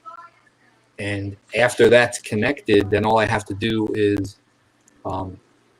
put plugs. I'm going to probably put just like one 4-conductor plug on the back of the digital dash to work those 4 LED lights that I showed you. Yeah. And then I am done with all of the stock wiring. Nice. Everything's complete. So after I get the headlights and turn signals in the front wired in and cut and spliced and plugged and the whole deal, then it's time to hang the harness for the fuel injection system, run the fuel pump wire to the back, get that plugged into the tank, and then I'm ready to hook up the ignition system and start that thing. Yeah, nice. Yeah. I still haven't come across a clear instructions on how I hook up the sending unit from the gas gauge to the digital dash. Oh. It's it's 2 different worlds. You're dealing with a resistance wire, you know, a wire that's just showing resistance 0 to 90 ohms. Right. And you need to convert that. You have to convert that to the digital world. And Which from what I'm reading, I have to actually go to a screen and build that slope. Okay. Yeah, okay. And it's a matter of using a stylus and going. Yeah. But I still haven't come up with. There's got to be some type of plug. I got this brown GM wire just hanging in the wind behind the dashboard. Right. And on the back of that digital dash, there's 2 USB connectors. Yeah, you gotta have an interface. I mean, but the good thing is Ohm's law, and I don't know what that interface is. Ohm's law applies across analog or digital. Amps, volts, and amps, volts, and resistance is the same. It's just how it's derived. There's got to be some type of CAN bus connection that gets utilized. There may be an intermediate box, or like a like a. I don't Same know. thing with the oil pressure. I have an oil pressure sender. It's got 3 wires on it. Says one's a signal, one's a +5 volts, one's a ground. So you got a reference to the ground, and then you signal. It's just 3 wires hanging there. Right. So I need to build something. You would kind of think that Holly would. They give you a pigtail on the sender. You think they'd terminate it to something. Yeah. And then give you a cord. Boom. Say, what do you need? 1 foot, 2 foot, 3 foot, 5 foot. Oh, well, that's another cord. Yeah. And have a cord that would plug into that and then plug into the system. That's plug and play in my world. Oh, yeah. I have to build stuff here, which is just but totally. Because they may The have. more I have to build to get this thing to just do simple stuff like how much oil pressure does it have, how much gas is in the tank, the more it pushes me back towards odometer, racing gauges. Yeah. Done. You know, I always used mechanical gauges, so my water temperature always had a capillary tube. Oil pressure always had a steel braided hose that ran to the motor. and it read directly. Mechanical gauges, they don't fail, you know. Right. The easy electrical stuff, your volt gauge, the GPS speedometer, no problem. You buy an Autometer GPS speedometer, it's a plug-in, done.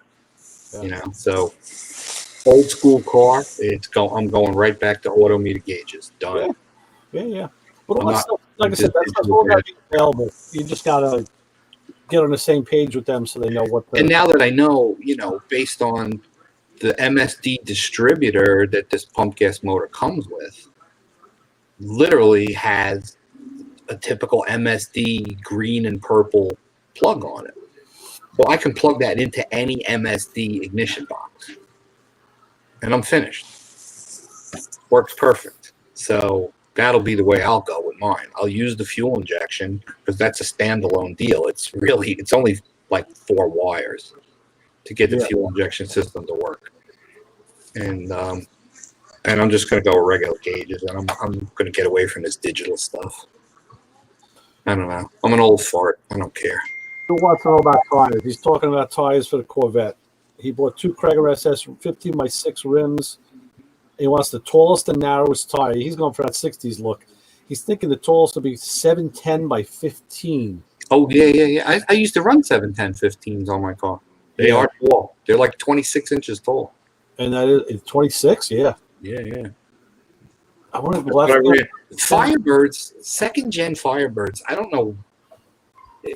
That was an issue that nobody corrected. The opening, if you look at any second gen Firebird, 70 to 81, the wheel opening on the front end is, you could put a slick in there. That's how wide it is. It's I know. big. So you get a guy that puts like a 25-inch drag tire on there. It looks like he's got a tire from a shopping cart. Yeah. So I always ran 710 15s, the big 26-inch tall tire to fill out that wheel well. Right. So it's odd. Yeah. But yeah, the Firebirds have a very, very large opening. Yeah. It's crazy. So, Bill, what did you run back in the day on your cars? I know you had Corvettes before too. What was that is a familiar number too. I could put you in touch with my buddy at Tire Town. He could probably he can run some numbers for you too if you want. Good old Joe Galogly at Tire Town.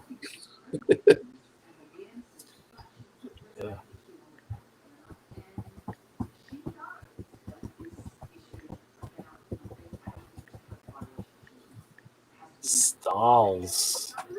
Stallmate hitters. yeah. Whatever happened with that company? What was that guy? Wasn't the guy's name Jerry? Or Jeremy Stahl? Sounds familiar, but I couldn't. Yeah, something with a J. Hey, Brian, what do you know about late model or later model VW Golfs? You want me to diagnose a charging system tomorrow? And I said, let me see if I can get some info on that German machinery.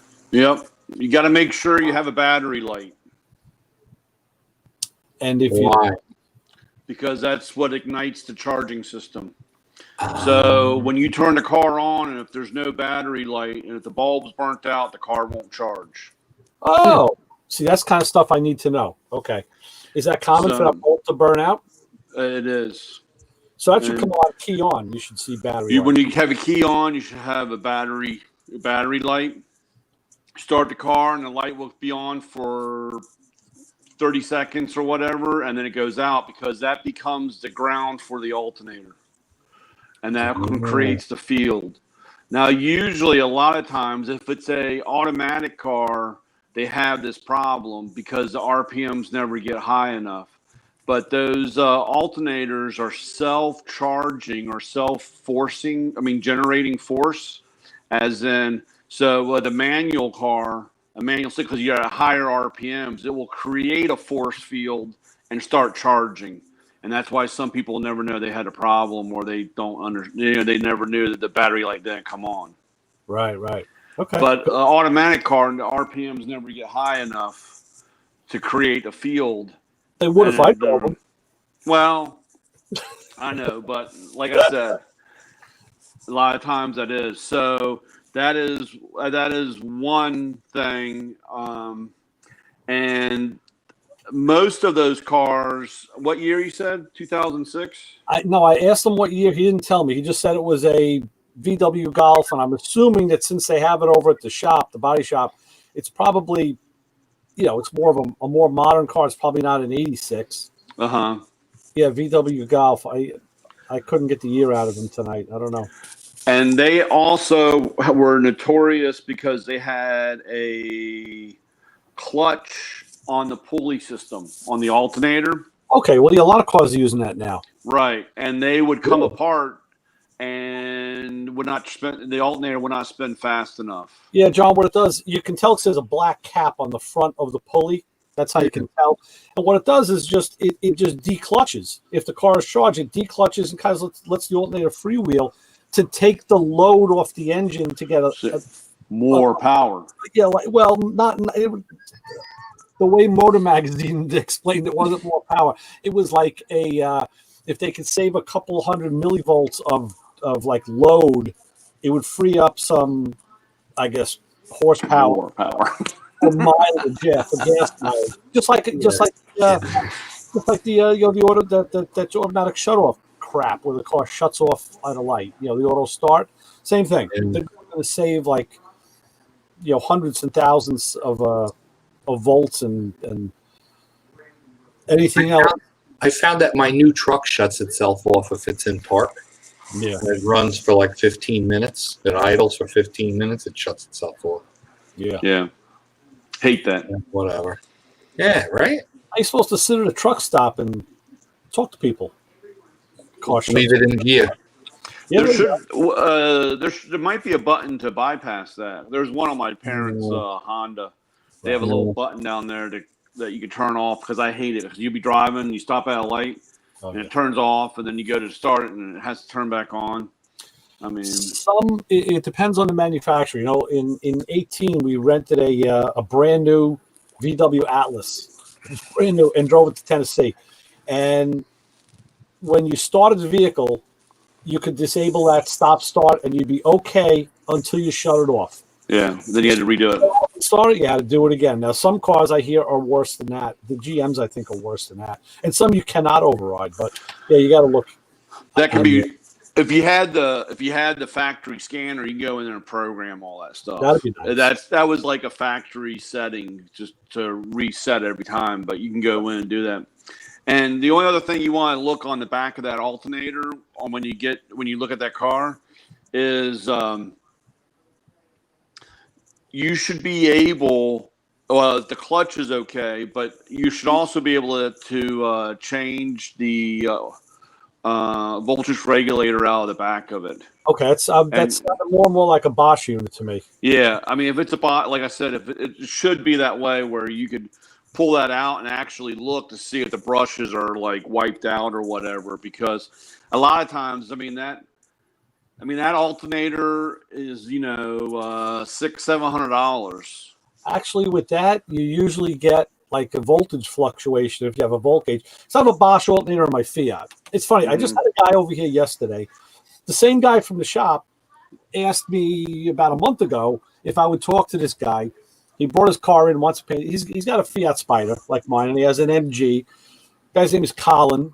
Heavy, thick, he's from I don't know if it's from freaking Scotland or Wales or England somewhere, but he's got that thick English accent, And he had asked me if I had an interior door handle for a Fiat, and I said, I stripped the car. I said I got a ton of parts in my shed. Let me look, and I kind of thought of it and said, I don't want to go look through that stuff. And I went in there one day and I'm looking at the bins. I was like, I don't want to do this. And I finally, like this week, I went in there. I'm like, all right, let me just take the bins out and look. And I found one. So I cleaned it all up, took some pictures, sent it to him. He says, oh, dude, that's great. How much you want for it? I'll come. I said, just come pick it up. I'm working on my daughter's car yesterday. So I'll be working at the house. Come on, just stop by. So I look them up. They're going anywhere from like $30 and $40 for this freaking door handle, and they're not known to break. So he comes here in his MG, beautiful cherry, like a cherry red MG with wire wheel, wire knockoffs and all. Nice car. The interior's all done. The car was painted, and he doesn't wrench this stuff. So I gave him the handle, and of course he's like, how much you want? And I said, listen, I'm paying this forward. I said, this is one car guy. There's not too many guys with Fiats around. I said, I got it. You need it. Take it. I said, it's fine. I'm okay. Oh, thank you. So I'm looking at the MG. I said, mind if I pop the hood? Look underneath. It's nice, and somebody put an oil cooler in the front with that blue silicon high pressure hose with with nice angled fittings and all.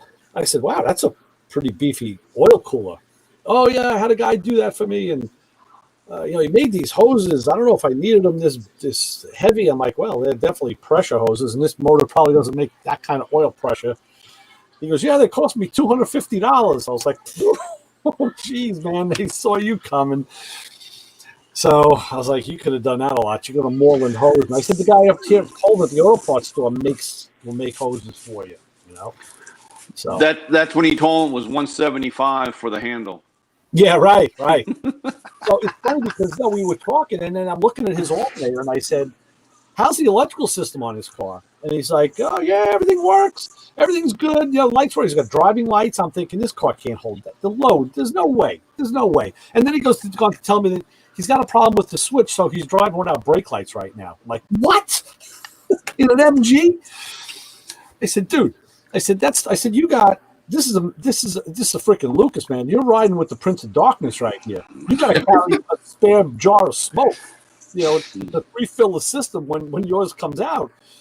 I said, now the Fiats have a Bosch alternator. I said, some of them had Magneti Morellis, and other ones had Bosch. And I said, the beauty of the Bosch alternator is I saw my volt gauge fluctuating on me, and I knew something was up.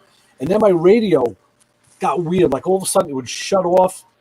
And then I said, you know what? I pulled the brush holder and regulator out. Brushes were worn. Changes then I just went through the unit. I said, but those Bosches are rock solid. They have always been rock solid. Yeah. The Lucas, listen, man. Like I said, you're riding with the Prince. Yep. On these cars, like, no, I don't.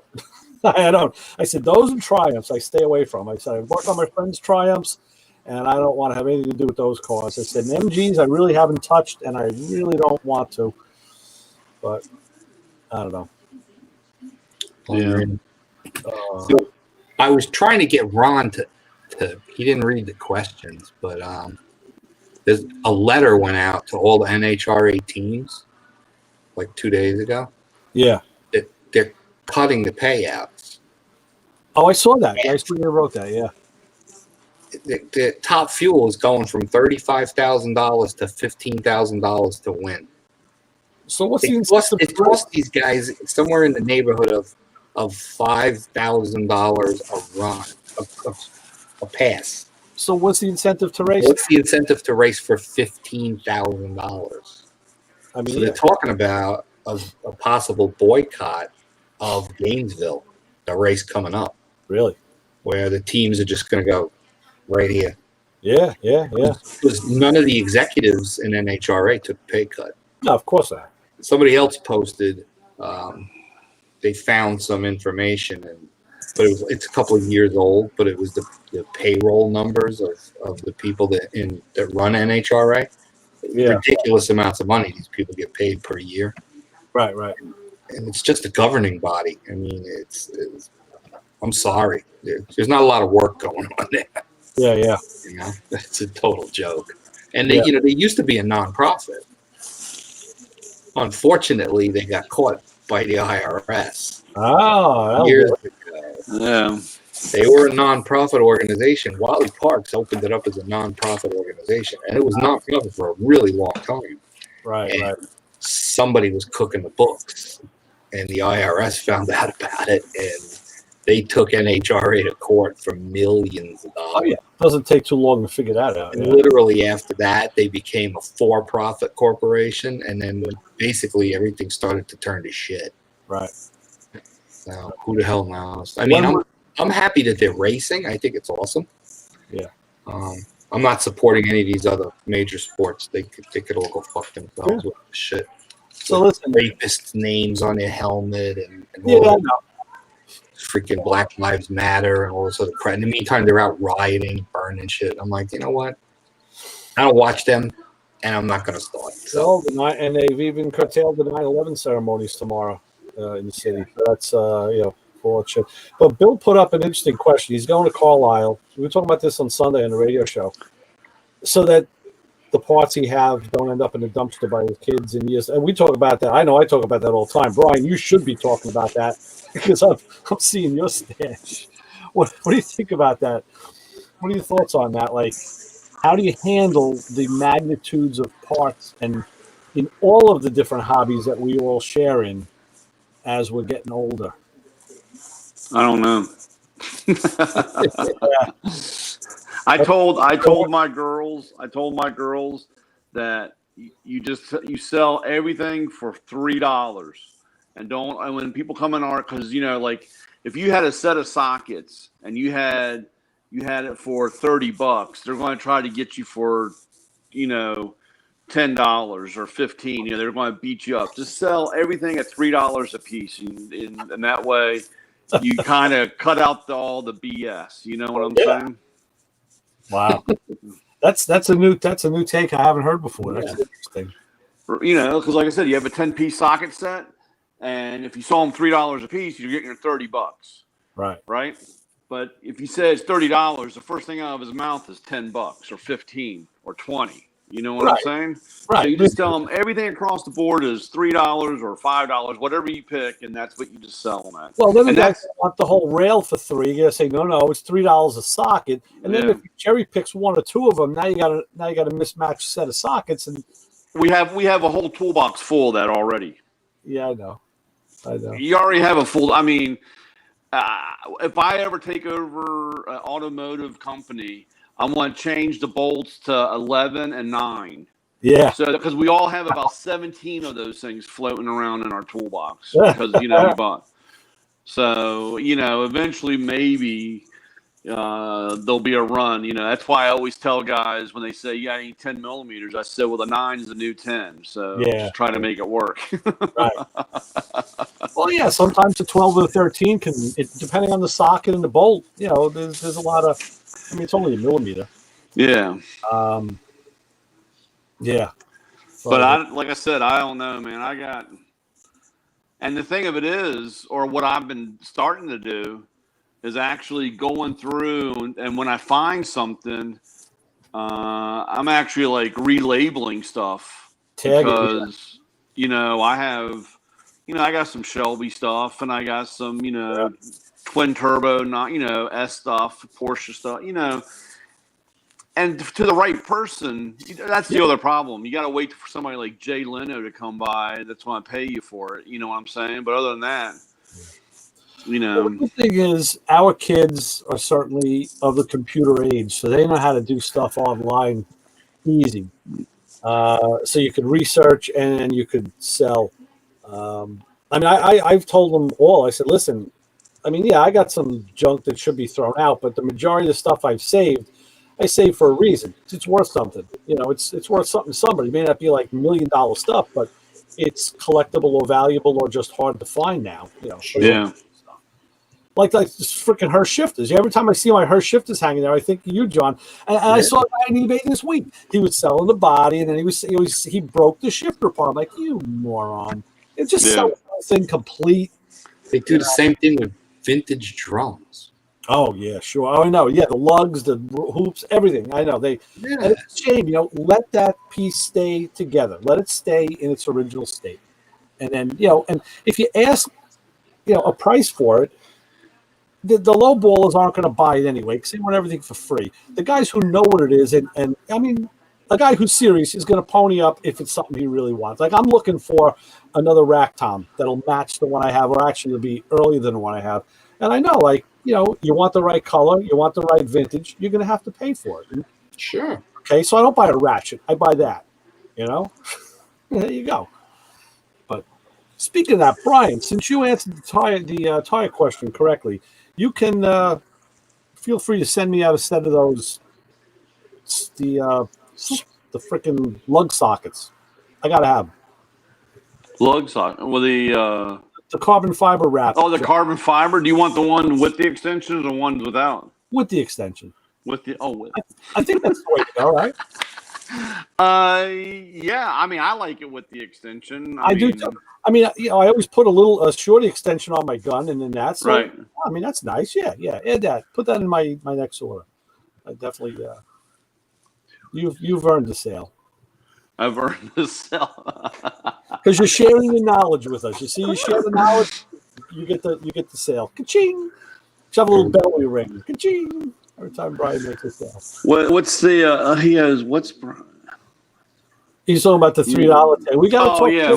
See now that we got to talk to Bill because on the radio show, Bill was talking about is it time for him to convert over from all his old Craftsman stuff to maybe something like Matco tools, and I was like, I want to ask him offline. Listen, do you want me to put you in touch with Brian? Yeah.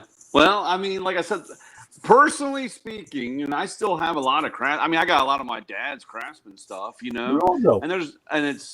it's not bad stuff, but like I said, there's a handful of stuff that is nice. I mean, you have yourself a nice ratchet or a screwdriver. It's amazing on some of the screwdrivers. Sometimes you buy.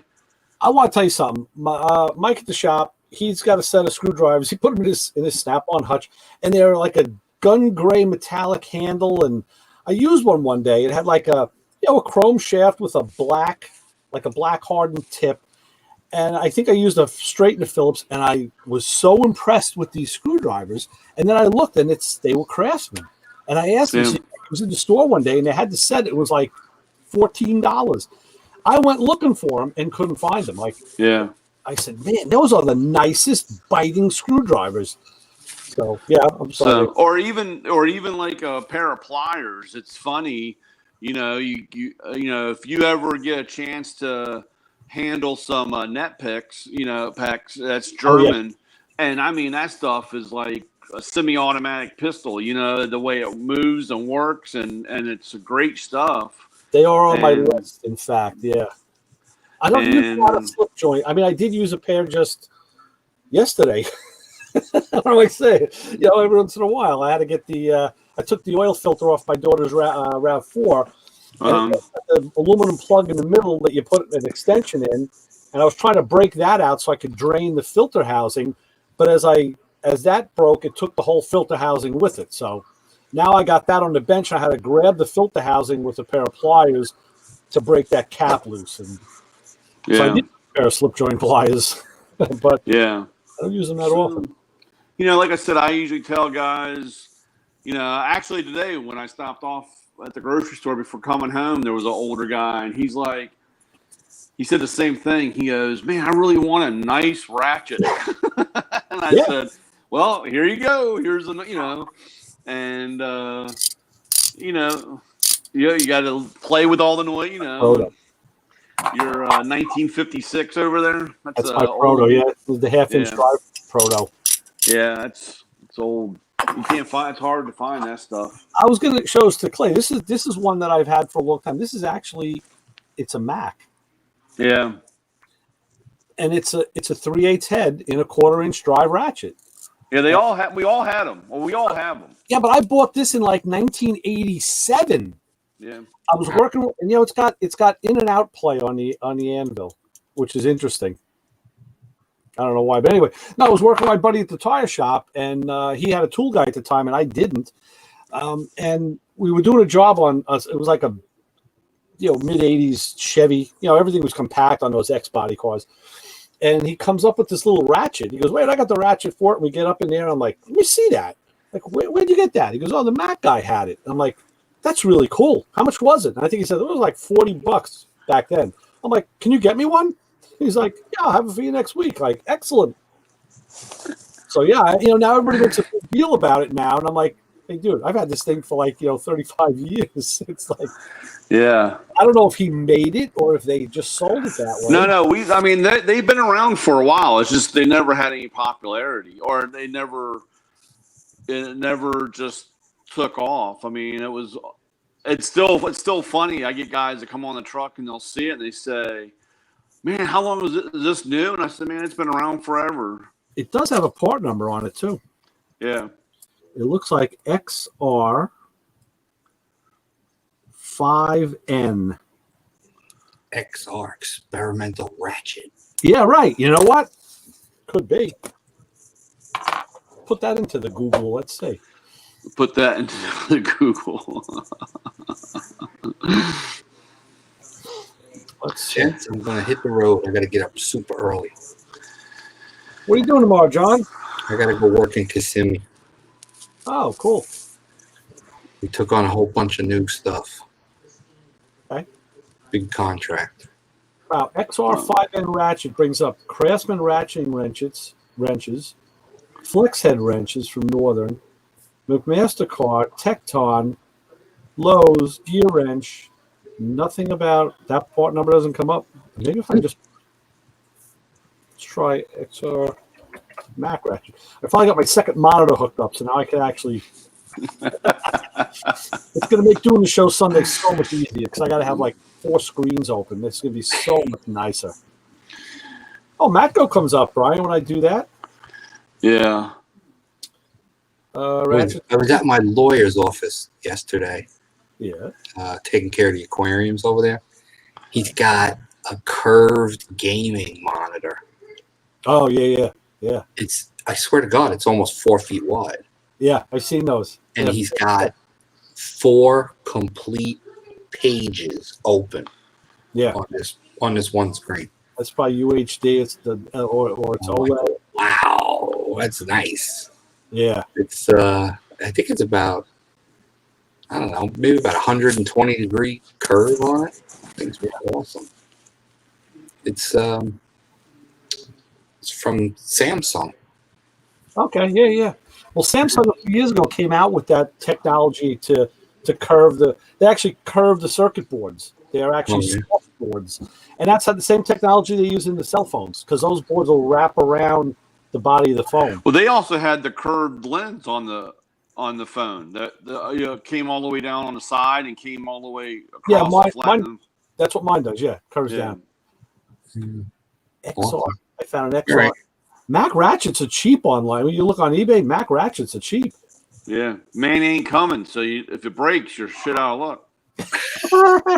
2, 3, 4. This is only 5 inches. This one is 7.5. But, whenever I use one of these ratchets, the next thing I say to myself is, now I wish I had one that was like 12 inches long. The same thing, just longer. I always want the long one. I don't know why. All right, I'll see you guys later. All right, John. All right, John, take it easy. Bye-bye. Be safe. Oh man. Oh, let's see. What did Bill say? Have 69.49 CS Craftsman set that he paid $18 for. Yep. No, yeah, I remember we had a Sears in Rockville Center. It was the big store, and we'd go in, and I told the story, and like they always had that one wall with all the different tool sets on it. You go from like just a single box up to that pro mechanic set that was like 120 pieces, or I don't know, 1,200 pieces. We would just stand there, look at that, and say, "Wow, Yeah. I gotta have that," because that's all you could do back then. Actually, I don't know what year. It's pretty old because I was young. I mean, this is sometime in the 70s, but I actually have from Sears. It was a Sears set. It wasn't even the Craftsman set. Oh, So everything said Sears on it and so forth. And it's funny because it had a metallic green box and that toolbox. And I don't have the big one, but I had the little box that the sockets fed in with the ratchet. I still have all that stuff. And it's funny every once in a while when I can't find one of my other tools, one of the high dollar name brand ones, I can't find the 1/2 inch or 7/16 or whatever. I pop open that little green box, grab the ratchet, and go over. Yeah. No, that's the thing. I have some SK stuff. Yeah. And, it's funny because Mike, guy at the shop, his mom used to work at an auto supplier or something, and they were like a distributor for SK. So every birthday and Christmas, she would get him like another ratchet set, socket set, ratchet set, wrenches. He's got a drawer in his tool chest that's just filled with green SK boxes that are. Yeah. I'm like, man, I've never seen that more SK in one spot in my life. But Yeah. that wasn't bad stuff. I have a 1/4-inch metric SK set. And I think I have just a set of sockets I keep in the basement. Because again, I got my tools in the garage where I have a set in the basement for when I do stuff in the house. Yeah.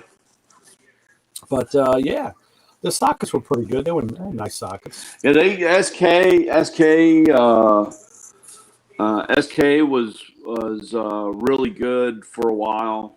A lot of in 2007, 2008, when the market crashed, a lot of those companies got hurt really bad and downsized and were sold off, and they kept the name, but like SK was one of them where we used to sell a lot. I used to sell a lot of that stuff, and then when they were sold and bought off, the company that bought them, I can't think of it right at the moment, but they dropped a lot of their stuff and kept just the basic hard line. And so when guys came back and said, I need this warranty, there was nothing there. There was no replacement.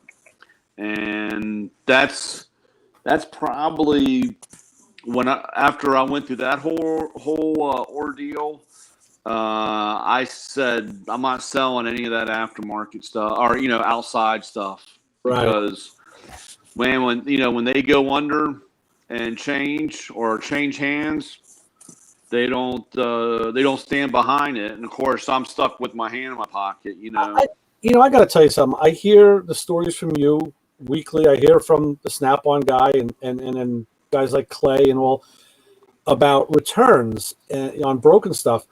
I don't know if I'm the anomaly, but I don't think I've ever broken a tool. I mean, I've had sockets wear out because they were just so old.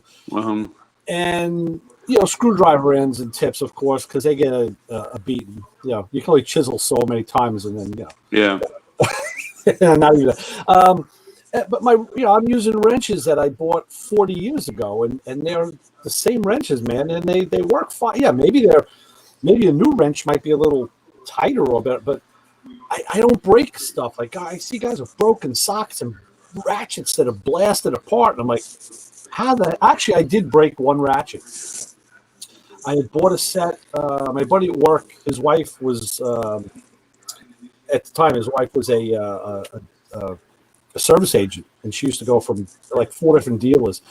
So she knew everybody in the dealerships, and she knew the tool guys. And there was a Mac guy, and he says to me, "Hey, listen, my wife said you got a deal on these ratchets," and it was a typical 3-piece set, 1/4, 3/8, and half, but they were fine-tooth ratchets.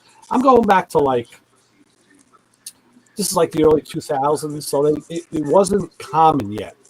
And I said, wow, that sounds good. I had one Snap-on. It's a round head, fine ratchet that I love. It was my go-to ratchet. Only like a 6-inch handle. So I said, all right, what's the deal? I think it was I don't remember what they cost us, $200, $229 for a 3-piece set. I said, okay, get me one. And I, of course, used the 3/8 the majority of the time and loved it. It was nice. It was a narrow head. It was a nice design. They weren't soft grip or anything. They weren't flex head. But I loved that 3/8. And when I was pulling my GTO apart, I made the mistake. I should have thought. I was taking some of the suspension bolts out. I think I was taking the rear control arms off. So I'm in the chassis with something like this. My good old, what's this, the IM5. Yep, ready to trade that in? This thing, Brian, this gun has been hot rodded. This has been hot rodded. And these are the air fittings I use. Yeah, the big mouths. Full flow 3/8. That gun, I can literally hold that trigger and it'll go duck, duck, duck, duck. And then if I full throttle it, it'll go. It's like my 44. It'll twist out of my hand. But it's heavy. Yeah. So I had that with an impact socket through the chassis. and I had that 3/8 ratchet with a socket on the other side, and and all of a sudden it went, let go, just like those ladder bar bolts let go that time on with the Craftsman ratchet. I was like, oh, let go. No, the ratchet broke. Yeah. I blew the inside of it apart, and it's probably the only time. So, just to finish on that story, I said, now I got to find a Mac guy. Like, where the hell? So I had a friend in a body shop who saw a Mac guy, and I said, listen, my buddy Ray said, can you get me a rebuild kit for this ratchet? Okay, is it a clip or screws or whatever? And I told him, I don't see a clip in there, but I don't see screws, so it's got to be a clip. He gets me a rebuild kit for a clip style ratchet, gave it to me. I'm like, listen, I can't see how to get this ratchet apart. And I'm looking under a magnifier with my glasses, and I'm not seeing a clip. He goes, there's got to be. Like, I said, let me meet up. I'll show you. He looked and he goes, yeah, I don't see a clip either. I finally looked into I looked up the part number. Then I looked close at the ratchet. And on the bottom of the handle, it said made in Taiwan. I was like, uh-oh. I Googled the part number. I Googled the part number of the set. I went on Mac's website. It didn't show up anywhere. I mean, this thing was erased from the books. So I got back to him. I said, listen, this is what happened. He talks to the Mac guy. He says, okay. The Mac guy says he'll take the ratchets back from you for what you paid for them. He'll give you full credit.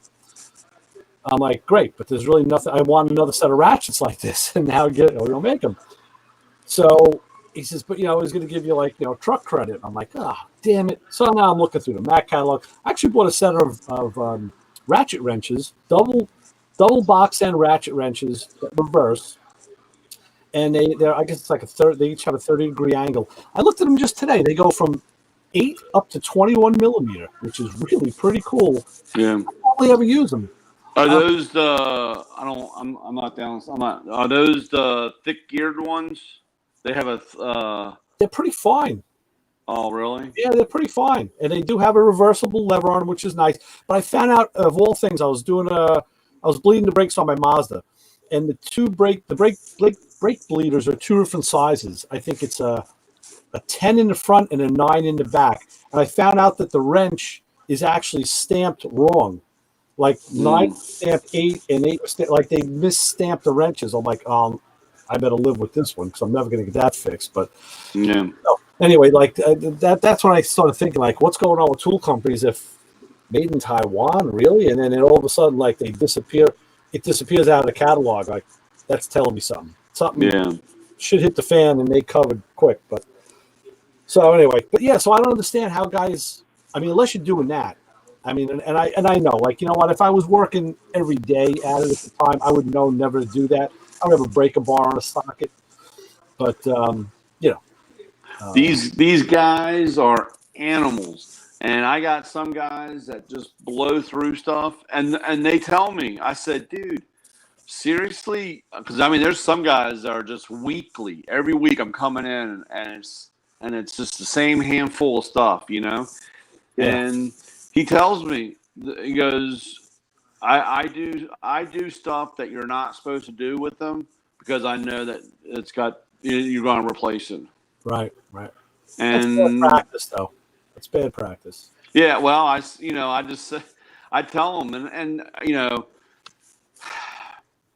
unfortunately, we created this problem years ago.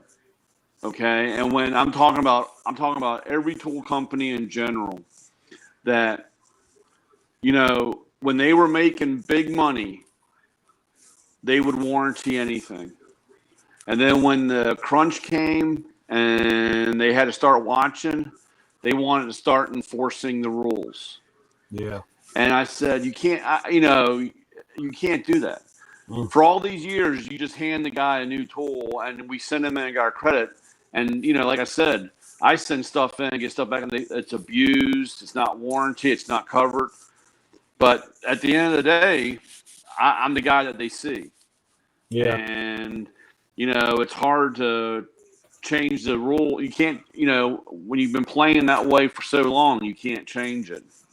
Or you're not, because then the guy's like, why should I spend the money? And, they can go buy something cheaper online. You know, that's the same thought about leasing a car, renting or leasing a car. It's like, I don't own it, so why not? I'm going to beat the crap out of it.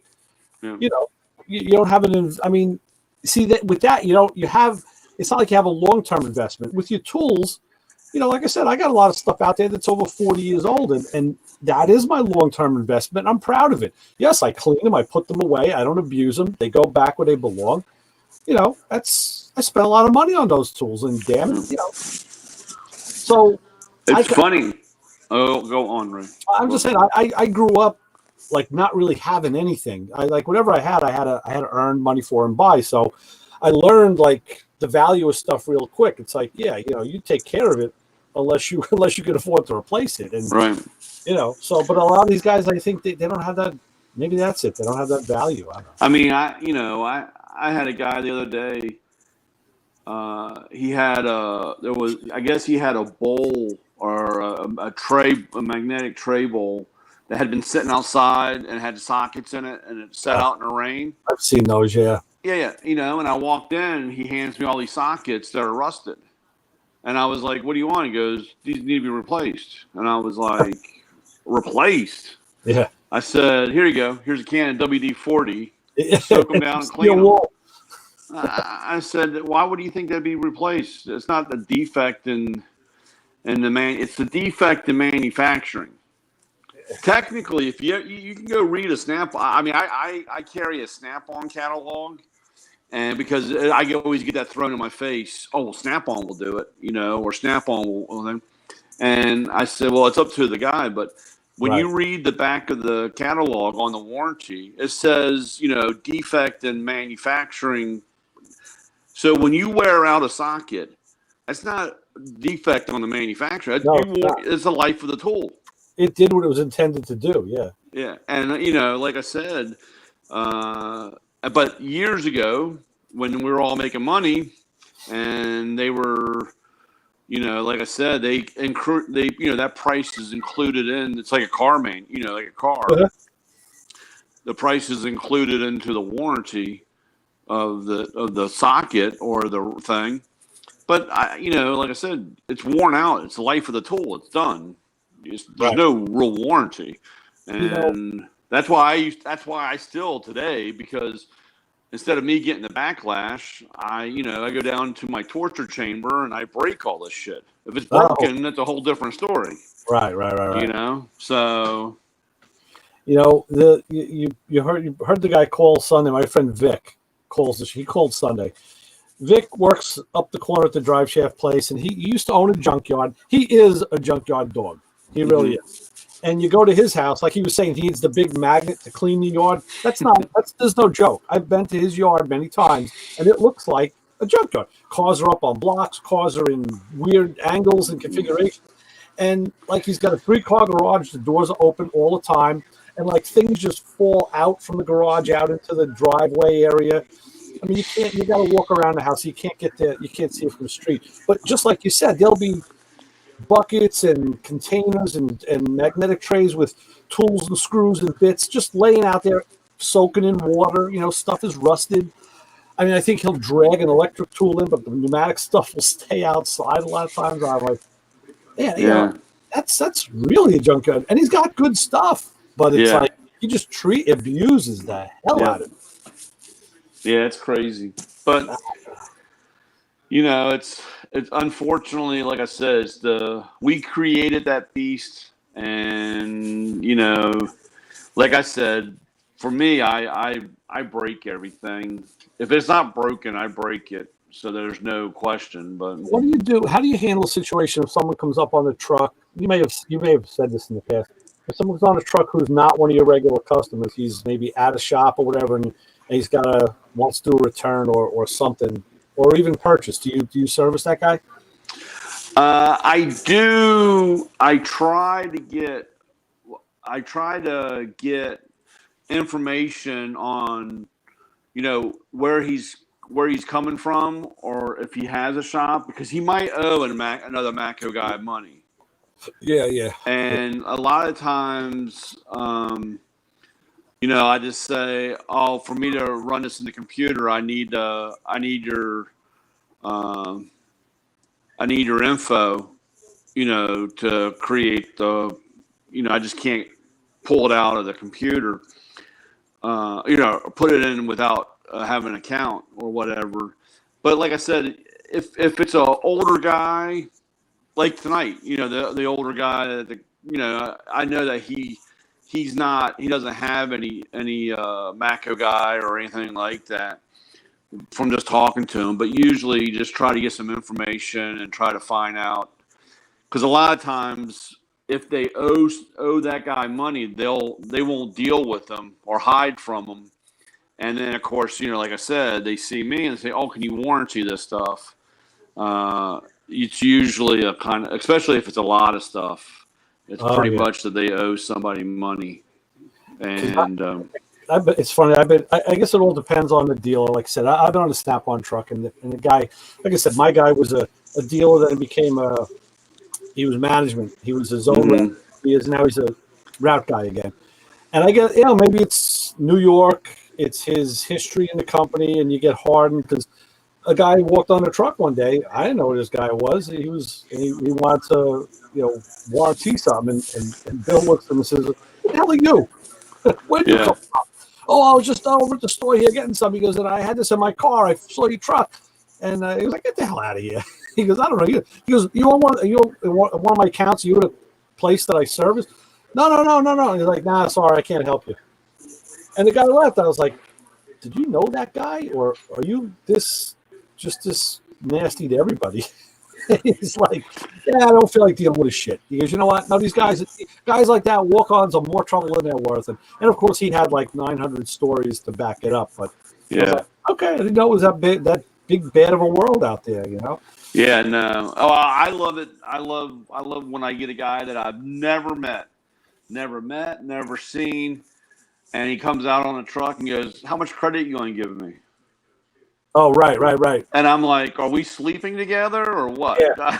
I don't even know you, and you want me to give you $1,000 worth of tools, and maybe you'll pay me? Yeah. Look, how much you got in your pocket right now? How much cash you got to back it up, and we'll go from there. Yeah. I mean, that's the one. I love those guys. Those are the funny. Yeah, it's like you're the bank of tools. You're just write free loans. And the ones, and then it's really funny. The Spanish guys, the funniest ones. When a guy comes out and you ask him for his information, and he goes, "Oh, I don't have any information." Okay, and I'm like, "Oh, so that means you're really legal. You're just trying. You're really legit, but you're using I'm not documented it so that you can try to get away with something." Yeah. Because and then the funny part, especially, it doesn't really matter anymore, but back in the day, those guys will always crack me up because they'd come out and say, "Hey, I need my tax information. I'm doing my taxes, and I need my how much I spent on tools." And I said, "Well, wait a minute. I thought you were undocumented. Why would you?" Right. So I learned real quick that when you ask them for their ID and they don't have any ID, that means they're legit and they're trying to pull something on you. I lost my ID in a flood. Yeah, those guys. But and then it's really sad, or you turn the page on that, and then the guys that I have that are undocumented, they're the best customers. They don't want any trouble, so they're the best. Like I said, those guys are really good, and it's crazy that you would think it wouldn't be that way, but that's just the way it is. So it's crazy. Yeah. Hey, that Mercury I sent you the link to last week with the 390 tri-power. It just so happens this week, Uncle Tony's Garage. He was at a guy's house a couple months ago. He did a video on the guy's, I guess it's a Super Bird or a Daytona, a wing car. And now that he went back, because the guy has two, he had a Mercury and a Ford. He had the Cale Yarborough edition, and the other one was Mark Donahue.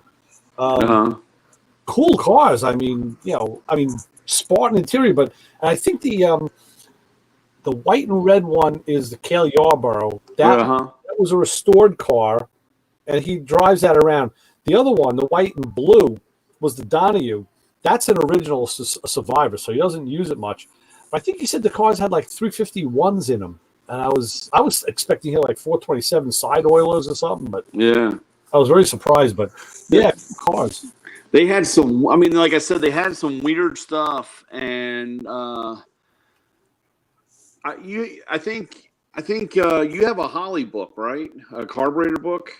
Oh, I have with numbers. Oh yeah, several. Yeah. Because if you go back and look in there, you'll see the listing for that tri-power, and they'll give you the motor. Might even give you the. I'll give you the list numbers. Yeah, well, not the list numbers, but it'll give you the list numbers, but it'll give you the option for that or something. Hold on, let me grab them. They're right here. Because I was going to try to look. I can't. I remember because they had like an Interceptor and some. I got It wasn't a drag pack. That was AMC, but right. It all depends how you want to go. Like, I got this one. It's the Holly numerical listing index. Mm-hmm. Cool. Then they were putting these out, the service guides. Yeah. This just covers those carburetors. Then, look, a 1994 performance. This is the parts catalog. So this has all the full line of everything. Oh, fuel injection and carburetors. Yeah. Of course, this is the Peterson Holly carburetor manifolds. And this is the illustrated parts and specs book. Yeah, that's a nice book right there. This one's got it's got full write-ups on every, but I have to sit and figure out how to look. Like you'll usually look it up by a list number or an R number, and right. I don't know how, but I can't. And see, I looked in the one other book I have is my generic.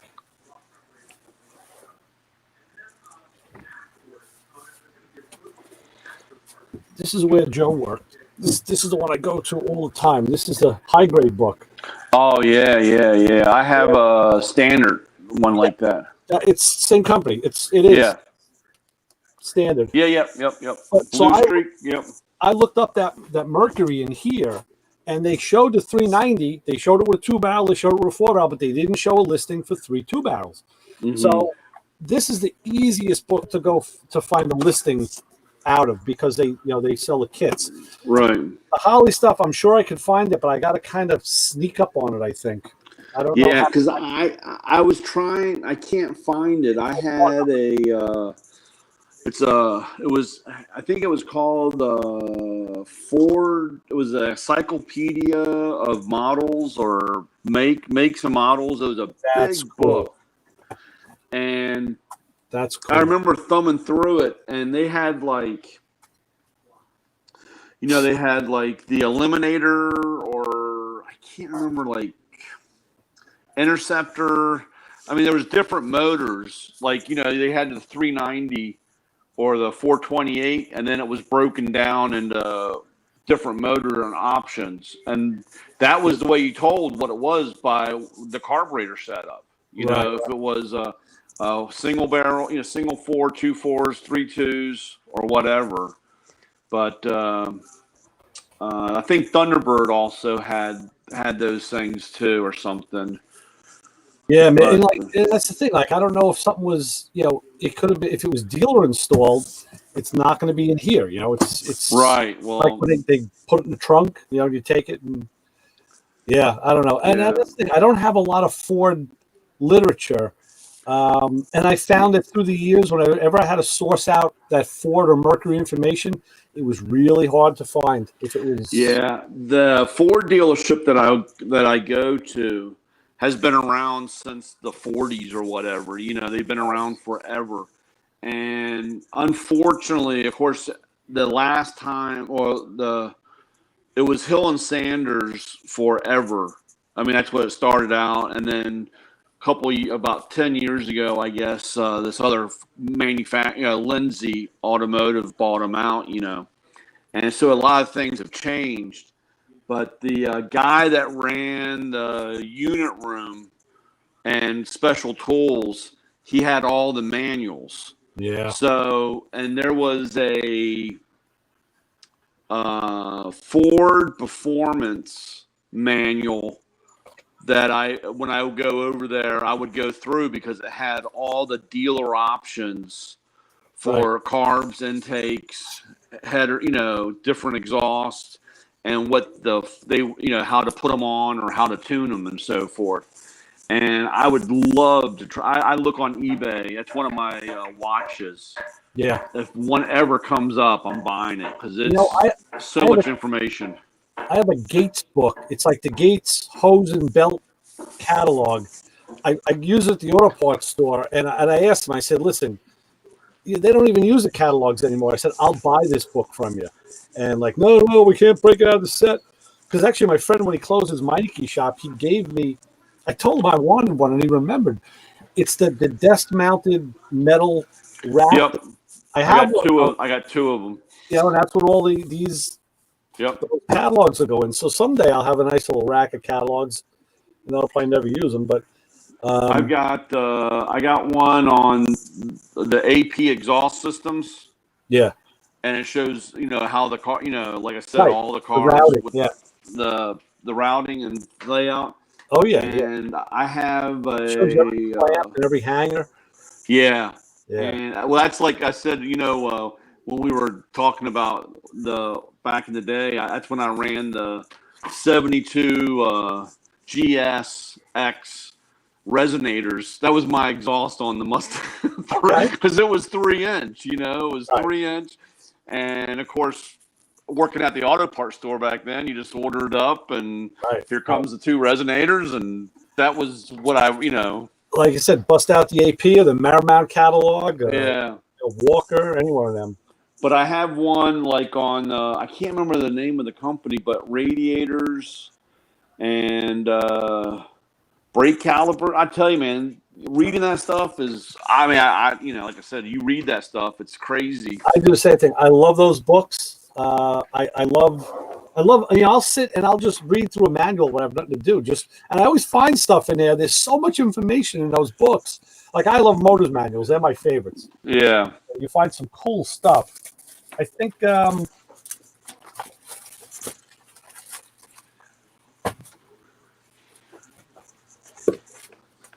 showed you these a while ago. The old motors, the vacuum. Oh yeah, yep. When they open this way. Yeah. I have. That's one of my go-to books because that has like the vacuum lines, like options. Yeah. 4 of them. Man. Yeah, it's because information is king. It really is, and that's like even tonight. When Mike asked me if I could come down and look at this VW, I said, "Hold on." I said, "Let me find out the service procedure." I said, "Let me find out what I got to do diagnostically." Because no, I just want to know if it's charging or not. I'm like, "You don't understand. I have to know." I said, "It's a VW. First of all, it's German."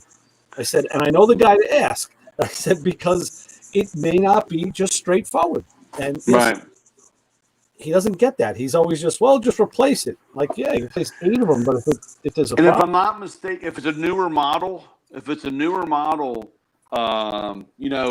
anything in the 2000 range, over by the battery is a. Hey, I know. There's a battery. There's a little black case about yay big. It has 4 fuses and a wire in it, and that's for charging too. Oh yeah. And the battery acid eats that out, and it won't charge. Yeah. Bill wants to know if I'm a 60-yard dumpster waiting to happen. I'm a few 60-yard dumpsters waiting to happen. Yeah, man. I could do paper in one, metal in another. I could do plastic in another. Oh yeah.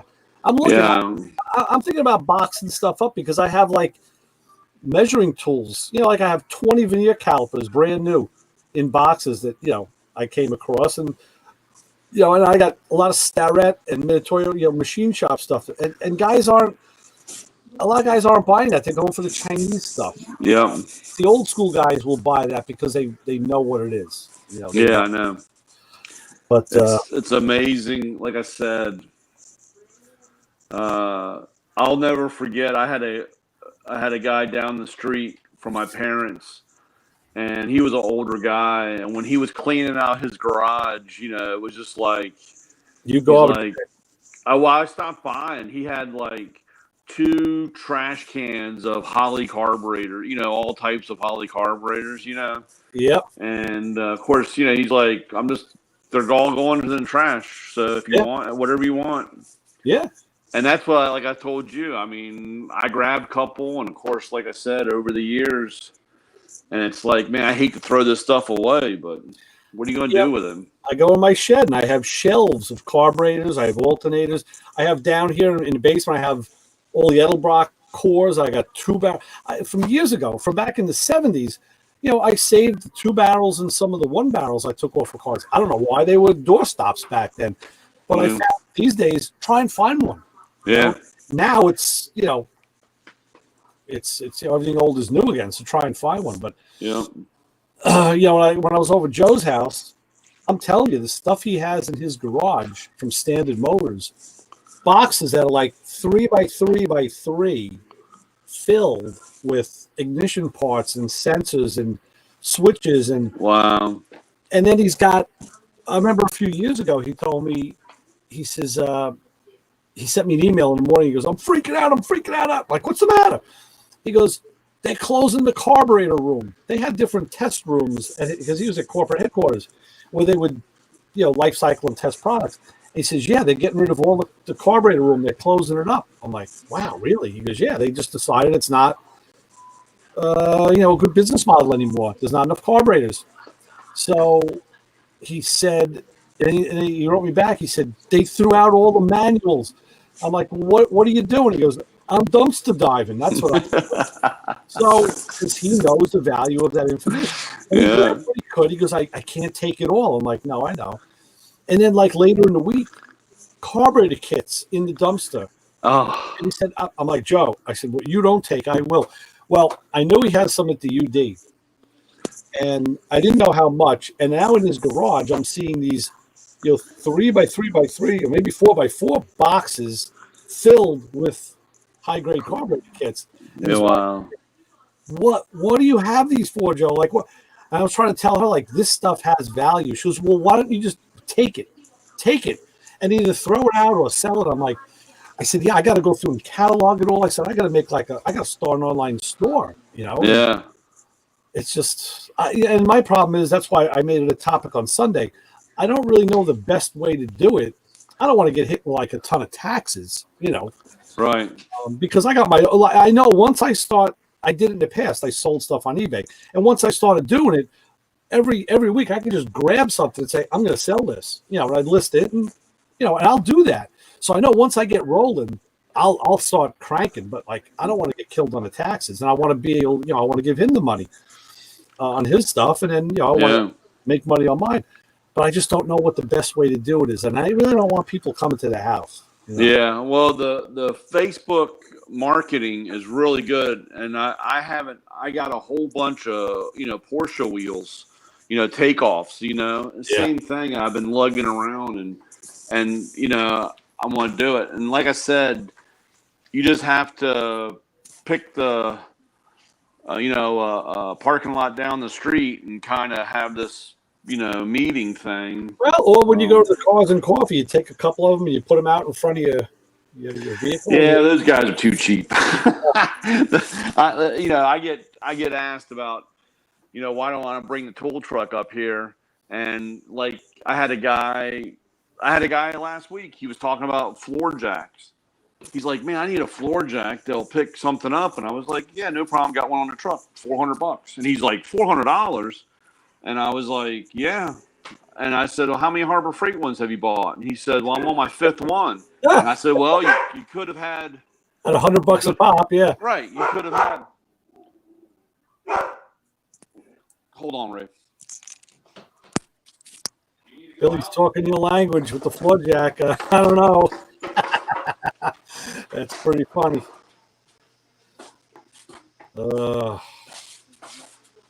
Yeah, Joe's got a ton of stuff out there, man. I'm going to try and help him out. I took some equipment, some testing stuff home with me. Yeah, as long as you kind of one you want, that's great. Huh? No, I was just talking to Bill because he just went through the thing with a floor jack. He needed a new jack, and he bought a Dayton from Harbor Freight. And everybody, I mean, every shop I see has Daytons out front. They all have them, and we have it at the shop where I'm at. But he bought it, and it was actually too big and too heavy for his use at the garage. So he sold it to a friend, and I went and bought a smaller one. I mean, if you're not lifting trucks, you don't need anything. That's one thing. I told you the floor jack story. Yeah. The Snap-on story. How I wanted the jack. This is back in the 80s, and my wife, my girlfriend at the time, she goes, "Oh, I want to get you something for your birthday." I'm like, I said, "Look," I said, I'm looking at stuff on the tool truck." She's like, "Oh, yeah. Well, what are you looking at now?" So I'm looking at this floor jack. At the time, it was like, back in the 80s, what could it have been? Probably $300. I don't know. Yeah. It's a 5-ton jack, and she goes, "Well, I'll buy it for you. Well, can I?" She says, "You make payments to the guy." I'm like, "Yeah." She goes, "Can I make payments?" Like, I'll ask him. I don't see why not. So I asked my dealer at the time, and he says, "Sure." He goes, "Oh yeah." He goes, "Whatever you want to give me." So she gave me, I think, maybe like $50 or $75 down, and she was paying him like $20 a week. So he would write out a receipt and write Linda on it, because she was paying it, not me. And this went on for months. And then one day I see him, on the weekly stop, and he's like, doesn't look. I'm like, "Neil, what's the matter? What's going on? You all right?" He goes, "Dude," I'm in trouble. I'm like, "Oh God." Where can this be going? Right? Like the tool guy's in trouble. Uh-oh. Yeah.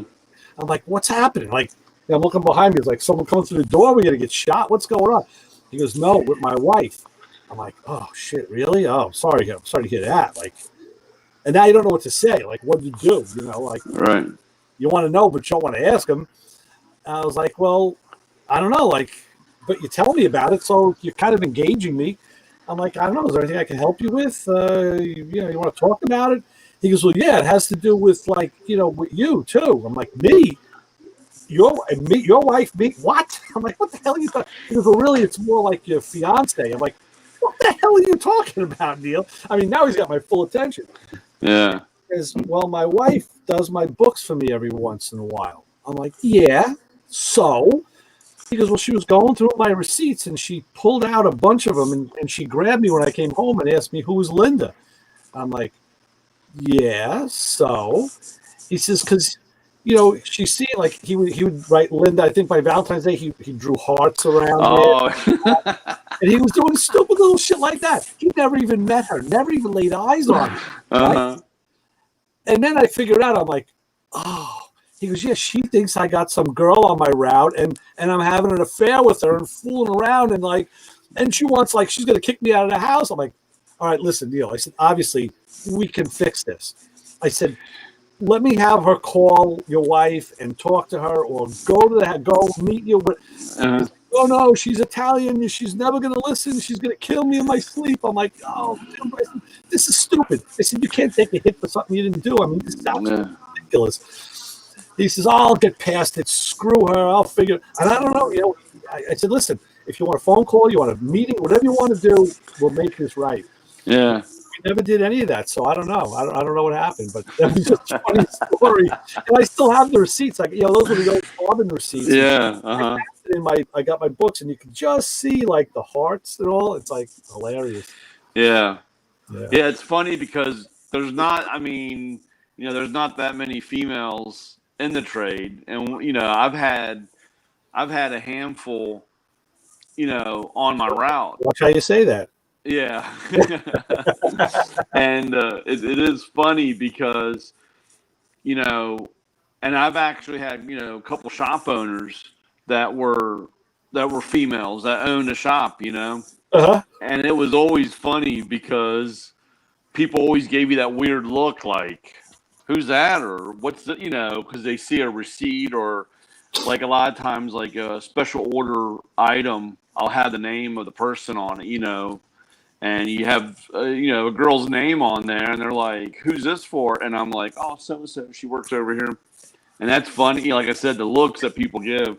Yeah. I had when I was when I first started turning wrenches, the gas station that I worked at, we had a girl that worked in there, and this is what 84, 85. I mean, Right. you know, Yeah. so it's always funny because, like I said, there's not a lot of them out there in the field or whatever. Right. So, but that is funny. I could see that raising suspicion because, you know, I got to say that, especially I mean, I haven't heard a lot of them, but that is probably the best tool truck story I've ever heard, and it actually pertains to me. So it's just like, I've heard a lot of horror stories, but I've never heard one that was quite that funny. I don't think. It was hilarious. Yeah, it's crazy. And I go and tell Linda. I tell her at the time, and she's like, "Oh my God, what are we gonna do?" She said the same thing I said. Can I call her? Can we go see her? Can I, what kind of write her a letter? What we gotta make this right. I'm like, yeah. Neil will tell me what to do. I said, if I don't see him next week, You'll know what happened. I'll look for a burning Snap-on truck on the side of the road. Well, because he used to come, he wasn't even the guy on my route, and he would come to our shop. We were in the auto electric shop, and I don't know. It might have been because I know what it was. My brother at the time was working at a Goodyear dealership, which was only just down the road and up another street, but it was another tool guy. It was a different tool guy's route, and that was Neil's route. So my brother left that job, and he came to work with us.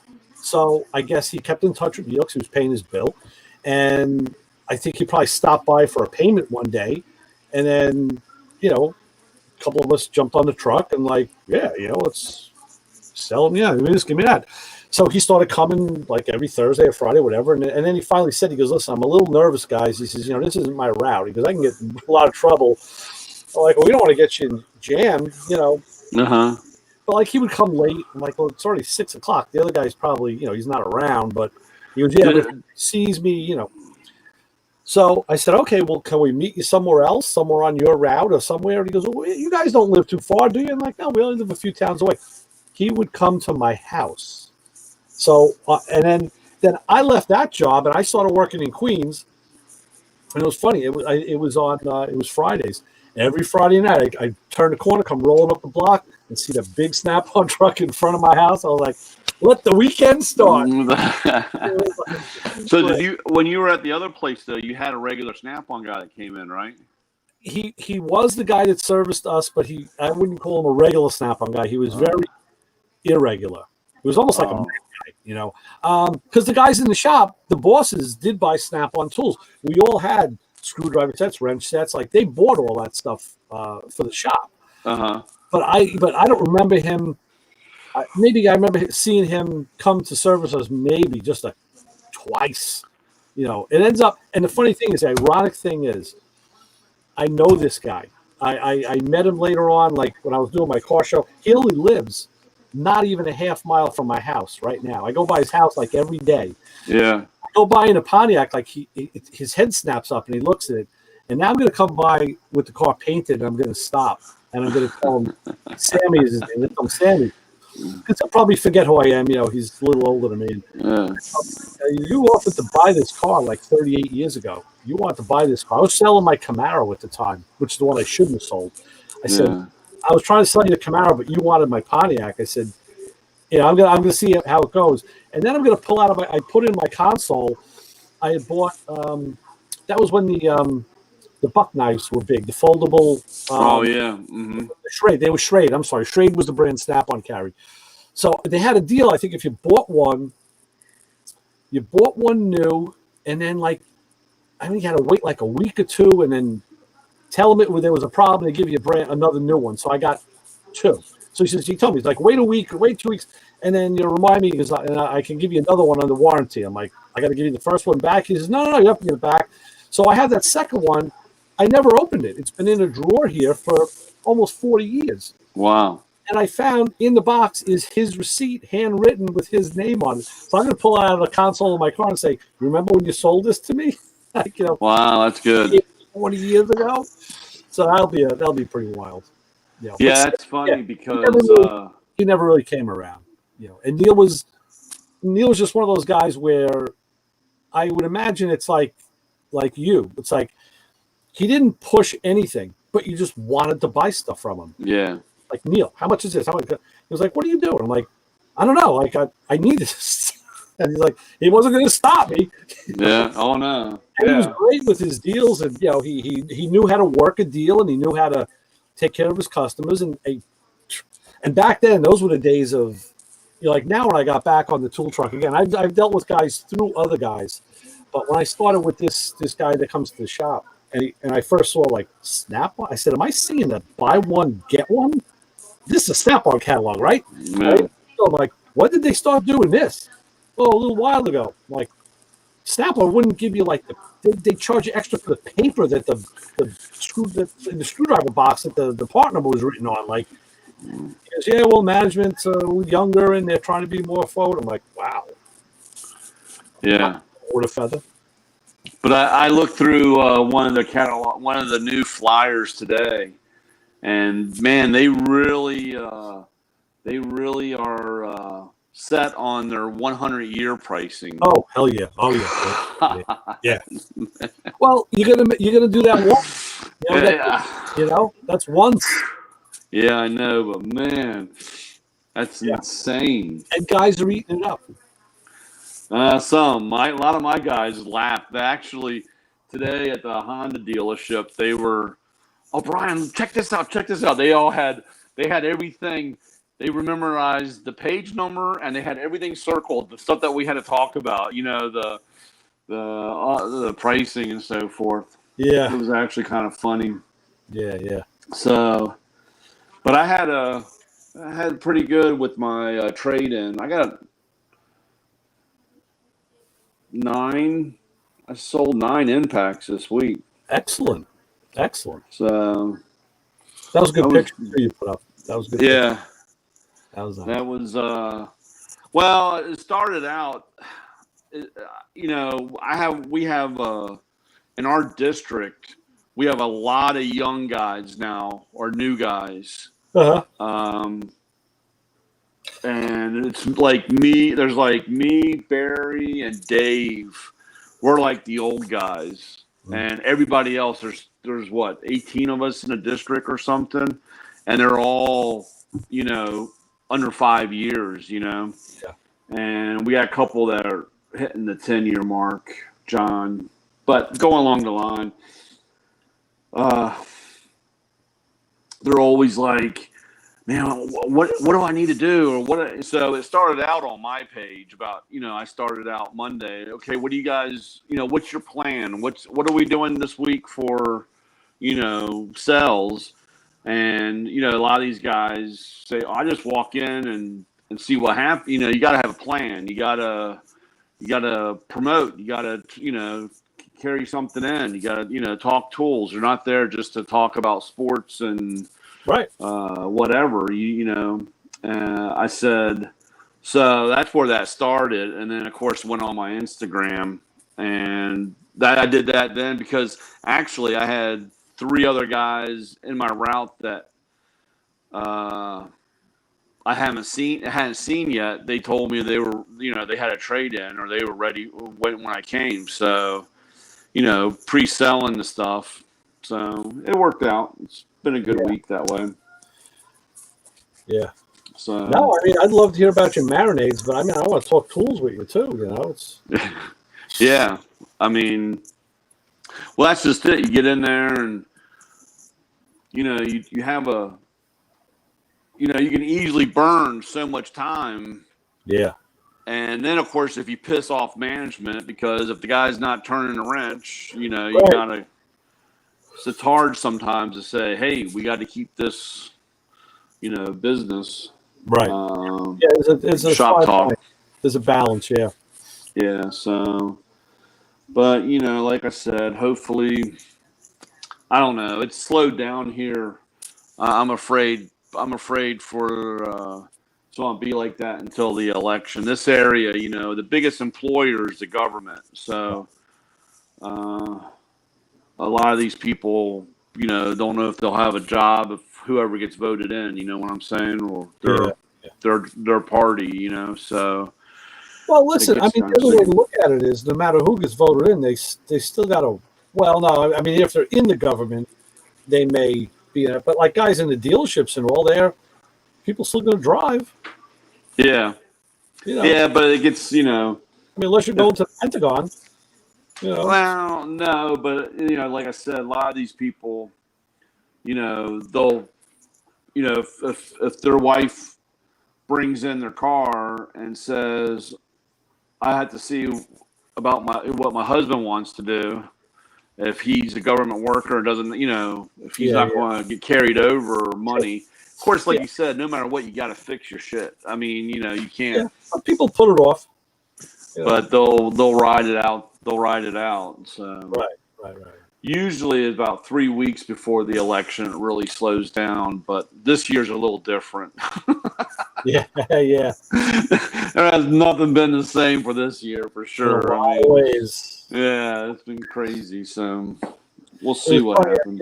That whole story I told you the other night about the my wife complained that the tie-dye shirt bled off on her. Oh, yeah. So when my older daughter came over yesterday, when I had to work on a truck, she went down to Atlantic City today and tomorrow with her boyfriend. I knew they were going down there. I said, so I told her the story. I said, oh yeah, there was some tie-in. I don't remember what it was. We were talking about seafood. I said, oh yeah. I said, yeah, Lauren, I got to go down to Maryland for crabs. She's like, what? So I told her the story. I said, yeah. I said, we're going to go down to Maryland. I said, me and Mom are going to go have crabs, Brian and his wife. So, and she had been in Maryland a couple times. She went down there for a wedding and some other event and loved it. She goes, oh, it's gorgeous down here. And she goes, she goes, all you see is crabs. There's crab everything, crab everywhere. She goes, and it's like really, really good. I'm like, that's good. I said, because I really like a good crab cake. Yeah. Oh, yeah. No, especially, yeah. When you, during the crab season, you got to get it when it's good. Yeah. And they, a couple of years ago, they were really regulating, about what was coming out because of the population of them. And the last couple of years, it's been really high or really good. So, see what happens. She said she had a stone crabs. What are those? Look small. She called them stone crabs. I know cherry stone, and his little necks are small. We barbecue those. We put them on the barbecue. Really? Yeah, we put them on the barbecue, and they'll open up. Of course, if they don't open up, they're dead. And then my wife makes up like a butter and garlic mixture, squirts that in, lets that bubble a little bit, and then makes a sriracha sauce, like a hot red sriracha. Kind of squirt that in, and then you pull them off. And the only problem is now you got these clam shells that are just on the barbecue, and you got to kind of hold them while you take the clam out. So it's like, ow. So it kind of slows you down a little. It's like a self-regulating device, but those are good. Really? Huh. Yeah. I don't know. I mean, I just we usually get a bushel of crabs and dump them out on the picnic table and go to town. So yeah, we started going to this seafood place years ago, and they did what do you call it? All you can eat nights. And like Wednesday night was all you can eat king crab legs. Yeah. My older daughter at the time was only maybe 16 or so, 15, 16. And we went and, she had them and that was it. Once she had them, she is a king crab lover. Yeah. Like, couldn't have picked something cheaper, huh? Yeah. Not Alaskan. They got to be king crab legs. Yeah. They do get pricey, but man, they're good. And they'll bring you these stainless steel bowls. And they'll keep bringing you bowl after bowl after bowl. But I noticed after like the third bowl, it starts getting salty. I think they start salting the water so it slows you down. And try, yeah. Because you could put a hurting on king crab legs. Oh, yeah. Yeah. That's crazy. Yeah. Oh, well. Yeah, time to put the books away and hit the hay.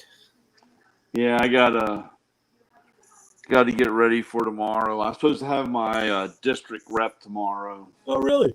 Yeah. I don't know. So you can show them how things are done. I don't know. I'm kind of Normally it's every, I don't know. You just had him not too long ago. Yeah, I know. That's why I don't know. It's kind of Yeah, there's some stuff going on, and I haven't been able to figure it out. process it or understand. You know, something. Either they want. There's something they want. You know what I'm saying? Yeah, So, yeah. I don't know. I don't like being that way, but I Right. don't know. Right. I think it's kind of funny, but I mean, I am. I mean,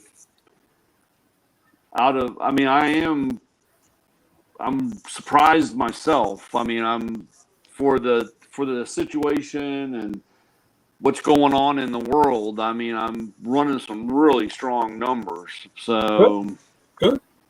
hopefully I can keep that going. It takes a lot of work. The dude abides. So, but That means you're doing your job right. You know. yeah. Well, it's kind of like you know, you hear about overnight success, right? I've only been doing it for 18 years, and now I'm starting to grow. I guess I don't know. Like I said, it was just a long night. That's all. Yeah, well, it's like how all that stuff is, but I don't know. Yeah, Just keep doing what I do, and yeah, that's all you can do. So that's it. Right. I mean, because you get too crazy, then now you go. If things change too much, either you think, well, that's the best thing I did, or maybe it was the worst thing I did, and maybe it really didn't. It wasn't that big of an impact. It's just the way things were in the world around you. yeah.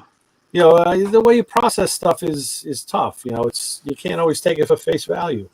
But I'm not going to lie. I mean, I never until recently, but as you can see, just like my air tools, I still sell a lot of air tools. Yeah. Compared to battery, I'm nowhere near in the market of battery. And it's just being old school, and doing that stuff. And I will admit that, and I'm going to have to. I mean, that's one of my next things is a big push in battery because there's such a big market for it, and I don't have a real big share in it. It is the ease. It is the ease of use, and I tell you, the more I've been using it, the less I'm less of a fan I become of the half-inch battery gun. I'd rather pick up a pneumatic half-inch any day. Well, see, that's the crazy part because, I mean, I got like a handful of them. Guys come back and said, "I have no power," and I'm like, "Dude, you can't use this every day." Like you can with your air tool. I mean, the whole design of it is just, it's electrical component. It wears out, and I hate the whole repair part of that. Is just a pain in the balls. The brushless stuff is going to be better for that, for repair. Yeah. But no, I just don't like the half-inch gun is just way too big and freaking heavy. And tippy. I'd rather have a half-inch pneumatic. Now the 3/8, the little Snap-on makes a little 3/8 7 something. I forget what number Mike has one. I've used that, and that I really like. That's a nice small compact gun. That I could own anything that's shaped and sized like that. That thing is nice, light, very easy to manipulate, get it up into spots.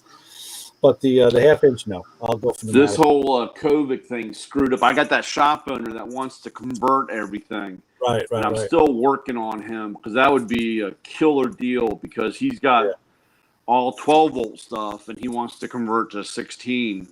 And now I'm seeing like Mac has all Mac stuff now is 20. Yeah. The problem with 20-volt, the battery's so big. Yeah. And you get into smaller stuff, it's kind of in the way. Right. But he's actually last week he started talking. He started up again on that converting over. So I'm like, all right, man. Hopefully I can get that because that would be because I'd take it, go through and clean up. You were asking me about how I clean your guns up so well. Yeah. And I meant to tell you. You know what I use? You know what the best cleaner for that stuff is? Shaving cream. Really? Yeah. Oh, that's a secret. Wow. Yeah, that's what I use on all that stuff.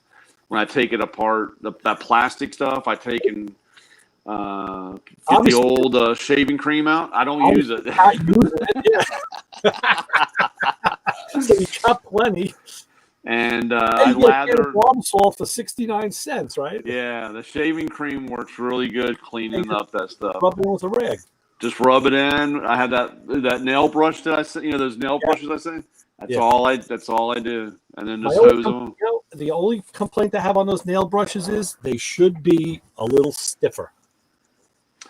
Yeah, and I agree. I mean, yes and no. I have a brush that I got when 100 years ago. My mother got it from Avon, and it was, and I guess it was, I don't know if it was made to be a nail brush. I think so. It's had a small rack on the other side, and I've used it so much, the middle of it is grooved out. It's like, Yeah, but that thing is, it's stiff brush, and it really works, like, on the calluses and all. right. So yeah, it's the only thing I would say to Matt though would be like, stiffen up those bristles, boys. Yeah, my mom used to sell Avon, so I know you're talking Great about. stuff. Yeah, Avon was cool stuff. yeah. Very good There stuff. was a lot of neat stuff with the canisters and the plates and. I guess I have it upstairs. Yeah, I must have it upstairs. My mom had got me one year. It's a round black base, and it's a chrome stick shift, like with a 4-speed shift. Oh yeah. It's cologne. It was men's. I don't think I have it down here. No, I think I have it upstairs. Yeah, that's. Yeah. I'd say that one. That's cool. It's like, yeah, that's neat. Like that. Yeah, it's too bad. I mean, it's funny because all that stuff. If you don't have the box makes it worth everything. Oh, I know, but just for a display piece, Yeah, I know. So yeah, like we talked about with the tools. Like I said, the Snap-on guy showed me WD-40 on all the new pliers, and that does work. Yeah, I use WD-40 and I use WD-40 and shaving cream. Now Clay swears by, and he must have a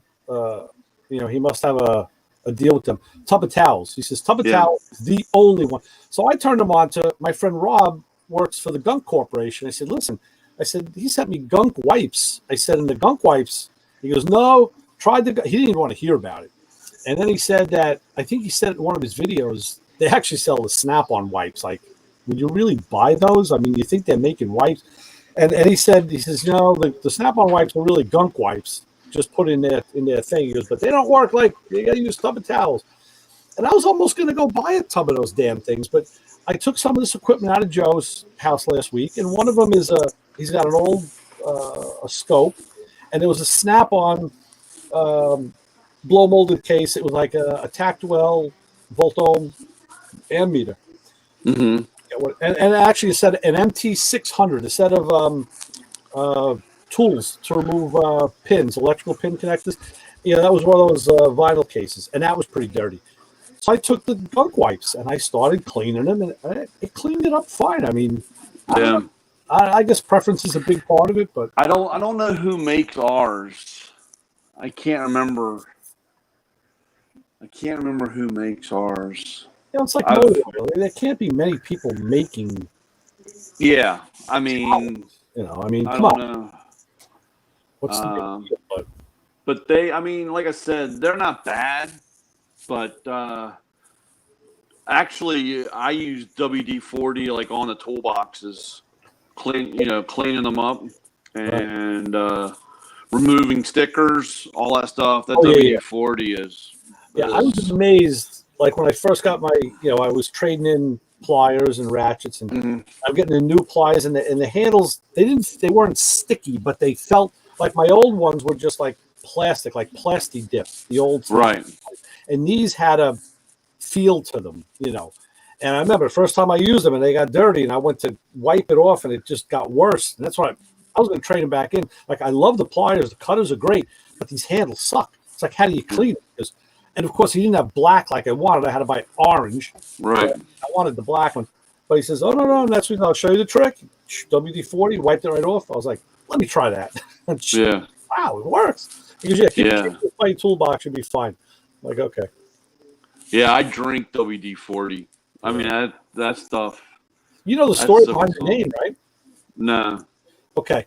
They were, I don't know what the lab was, but they were trying to find originally that, and if you read the label, it's made to, they were using kind of like to dry out distributor caps or electrical components that were wet. So they Mm-hmm. were trying to come up with a compound for that, and they couldn't. They finally did, and it stands for water displacing, and it was the 40th try. It was the 40th. Wow. So that's WD-40. Yeah.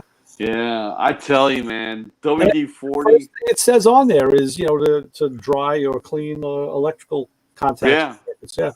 Yeah, no, I used to love I mean, like I said, when I worked at the dealership, you get a car running on a hot, humid day or a rainy day. You get a car, they come in missing, and like I said, you spray the distributor cap down. If it cleared up, man, you knew you sell a tune up and you were down the road, And it was just, that's what pisses me off is it's like Kleenex and tissue. The names that are synonymous, Coke, right. and Cola. Every time I hear somebody say, "Yeah, I gotta," how'd you get those rusty nuts off? Well, I'm gonna use a WD-40 on it. Like, it's not what it's for. Yeah. It's not for rusty nuts. It's really not. It's not a penetrant like that. If it was an electrical contact and you had to clean, yeah, but it's like, no, then you got to go to your other solutions. But Yeah. but it smells good. Yeah, it smells. I mean, it was like almost cologne. Yeah, almost. But WD-40, I go through. I have a pump bottle. not a spray, not aerosol, I buy that stuff by the gallons. I had amazing. years ago a gallon a can of CRC. Oh yeah, I got the CRC pump, and I would use that. Yeah. Yeah, I accidentally destroyed my CRC one. I was so mad because I had that thing for years. The plastic one, the rounded one, had like a globe on it. Yeah. Yeah. Man, I was so mad when I destroyed that thing. But Yeah. the same thing, like I said, it's hard. Actually, it's really hard now to buy a gallon of that stuff. Is A lot of places down here doesn't care. It's really kind of hard to find. Yeah. And when I used to buy at the hardware store the gallon of WD-40, and the guy told me, he goes, "You're like the only person." He goes, "I special order it, and I'm like, "Well, that sucks, dude." Well, I'll take a couple of them. How many you got? You got 3? I'll take 3. Yeah. So yeah, it's crazy stuff. Yeah. Go well. All right, Ray. Well, I'll get your stuff packed up and get it out to you. Okie doke, Brian. And I'll let you know if I have in trouble touch. with this VW tomorrow. Oh yeah. Well, like I said, you should. I mean, I would check up over top of the battery box because they have a separate fuse box, and that actually melts. Or it actually melts, and that's common. And if you don't have a light bulb, if you don't have a battery light, that will be it's either a burnt bulb or you're not. It's grounded internally in the could be like the stator could be grounded or something. Yeah, it'll be internally grounded in the alternator. So like I think it's one wire. I think it's only one wire. Really? Okay. Yeah, like I said, I don't even know what year it is. Otherwise, I'd look it up. But yeah. All right. We'll see what happens. But you should be all right. Yep. Just light a match. Yeah. Excellent. All right, Ray. Take care. Be safe. All right. Good night. Yep. All right. Bye.